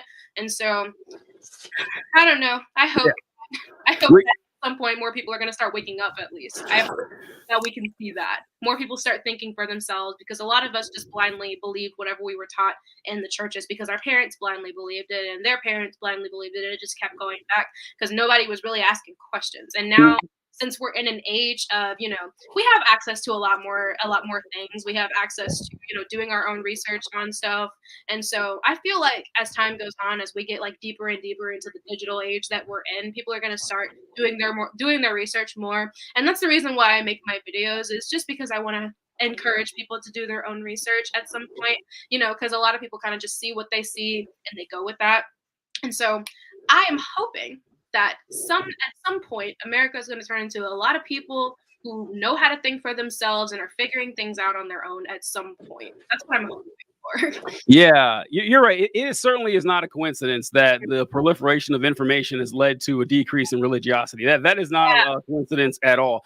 I do have to disagree with you quite strongly, though, on one point in which you said that you think that there are a lot of people who have kind of secretly deconstructed but aren't admitting it because it's such an important part of their life. I don't think that's true. I know it's true. It is 1,000%. Because I don't know about you. Have you gotten messages like this? I've gotten so many messages over the years from people that I went to school with or church with or college with. And there's like, hey, TJ, a lot of what you say makes a lot of sense. And I'm glad you're doing it because it's helped me go through this. But I'm a deacon and I'm married to a believer and we have kids, or I'm a preacher and that they can't leave. Like this is their entire life. They are locked into this. And admitting it, not only like did they, and the older you get, the harder it is. Like you're 60 years old, you have to admit to yourself, my entire life has been a lie. That's not going to happen. People are not going to do that. And so, yeah, you're completely correct on that. Deism. That's one last thing you mentioned about the how a lot of people are deists. So I was a deist for a while. I didn't tell my deconstruct story, but long story short, I was just studying the formation of the New Testament canon because I wanted to be able to argue how I knew that the Bible was the word of God. And my results were not comforting in any sense at all when I found out how this shit worked. And so I stopped being a Christian around that time, but still I was a look at the trees guy. Oh, come on. This is just right. And why is there something other than nothing? Like something had to have kickstarted this. So I believe that there was something out there, some sort of, divine artificer, a prime mover who got the ball rolling on this. I didn't believe for a second that he had some sort of amusement park for us after we died. He didn't really give a shit about answering prayers. He didn't care about what I wore, who I ate, what I fucked, and in what position. It's like, he didn't care about this at all. Yeah. And I was like this for a long time. Until I realized, like, okay, what's the difference between a God that has no interaction with humanity at all and a God that doesn't exist? Turns out there's no difference at all. And I'm like, okay, so why am I bothering going with, okay, there must be no, maybe there is. I don't know, but I'm not going to pretend that there is one. So yeah, I guess I'm an atheist. I realized I was an atheist more than anything. Yeah. What people don't realize is that atheism, like everyone starts off an atheist. Like it's some like we're born, we all start off that way. It's kind of like the default way of like just being because you don't know anything else or you don't believe in anything else. A lot of people, they kind of just believe that you choose to be an atheist and you choose to stop believing and you choose to do this, and it's like nothing about this is a choice. I can promise you. If anything, it's easy. I'm like, it's easier to be a Christian. I would have pushed my thoughts to the side and continued going to the church and continued being a part of the religion if I hadn't gotten to a point to where I just couldn't ignore it anymore. Yeah. People just haven't gotten to that point yet. Because at some point you have to realize, okay, at this point I'm lying to myself. Yes. I'm like, I see how this doesn't add up. And I'm understanding how this doesn't add up. I remember so clearly when I was reading through and whenever my deconstruction started, right before it started, I had that sneaking thought in the back of my head. The more that I started reading, this isn't real. None of this is real. All of this stuff that you've been following, it's just, mythology. And I didn't want to believe it. I didn't want to accept it for a really long time. I couldn't. I was like, I can't. Like, I've literally, when you dedicate your entire life, like you said, this is your whole life. This is your everything. For me, at the very least, at least I wasn't that deep into it to where I was like a pastor or a pastor's wife with kids and stuff, like deep into the religion like that. But I'm like, I dedicated my entire life to this religion. And anytime that I felt like I was slipping away, I felt like it was my fault. And so everything else of like understanding this wasn't real, understanding that you dedicate your entire life to it, you're also like mad at yourself because you're like, I wasted so much time. Yeah. So many years. And it's like now all I can do is just move forward with the knowledge that I have. But it's rough. It is. It's sad, but that's what we're here for. We're here to help people throughout this. I think we are doing okay. People say that we're just whining, complaining. It's more than that. Yeah, we are, but there's a lot more to it. It's really cathartic, not just for us, but for people who aren't vocal about this to help them work their way through it. I think we're doing the Lord's work, if you pardon the pun. Absolutely. So, all right. So, Seraphina, tell the good folks where they can find your content. Yes. So I'm on TikTok at the Devil's Daughter 162. I'm also on Instagram at that same handle, and you will also find me on YouTube at that exact same handle. I'm not really posting that much on Instagram or YouTube as of yet, but I'm starting a podcast soon, which all of my fans have been super, super excited about. And so that will be on YouTube and on my Instagram and on my TikTok as well. And so, yeah, that's where you can find me. Fantastic. Thanks so much for joining us. We appreciate it. I'd love to have you back again sometime. Absolutely. I had fun. This was great. All right. I'll talk to you later. All right.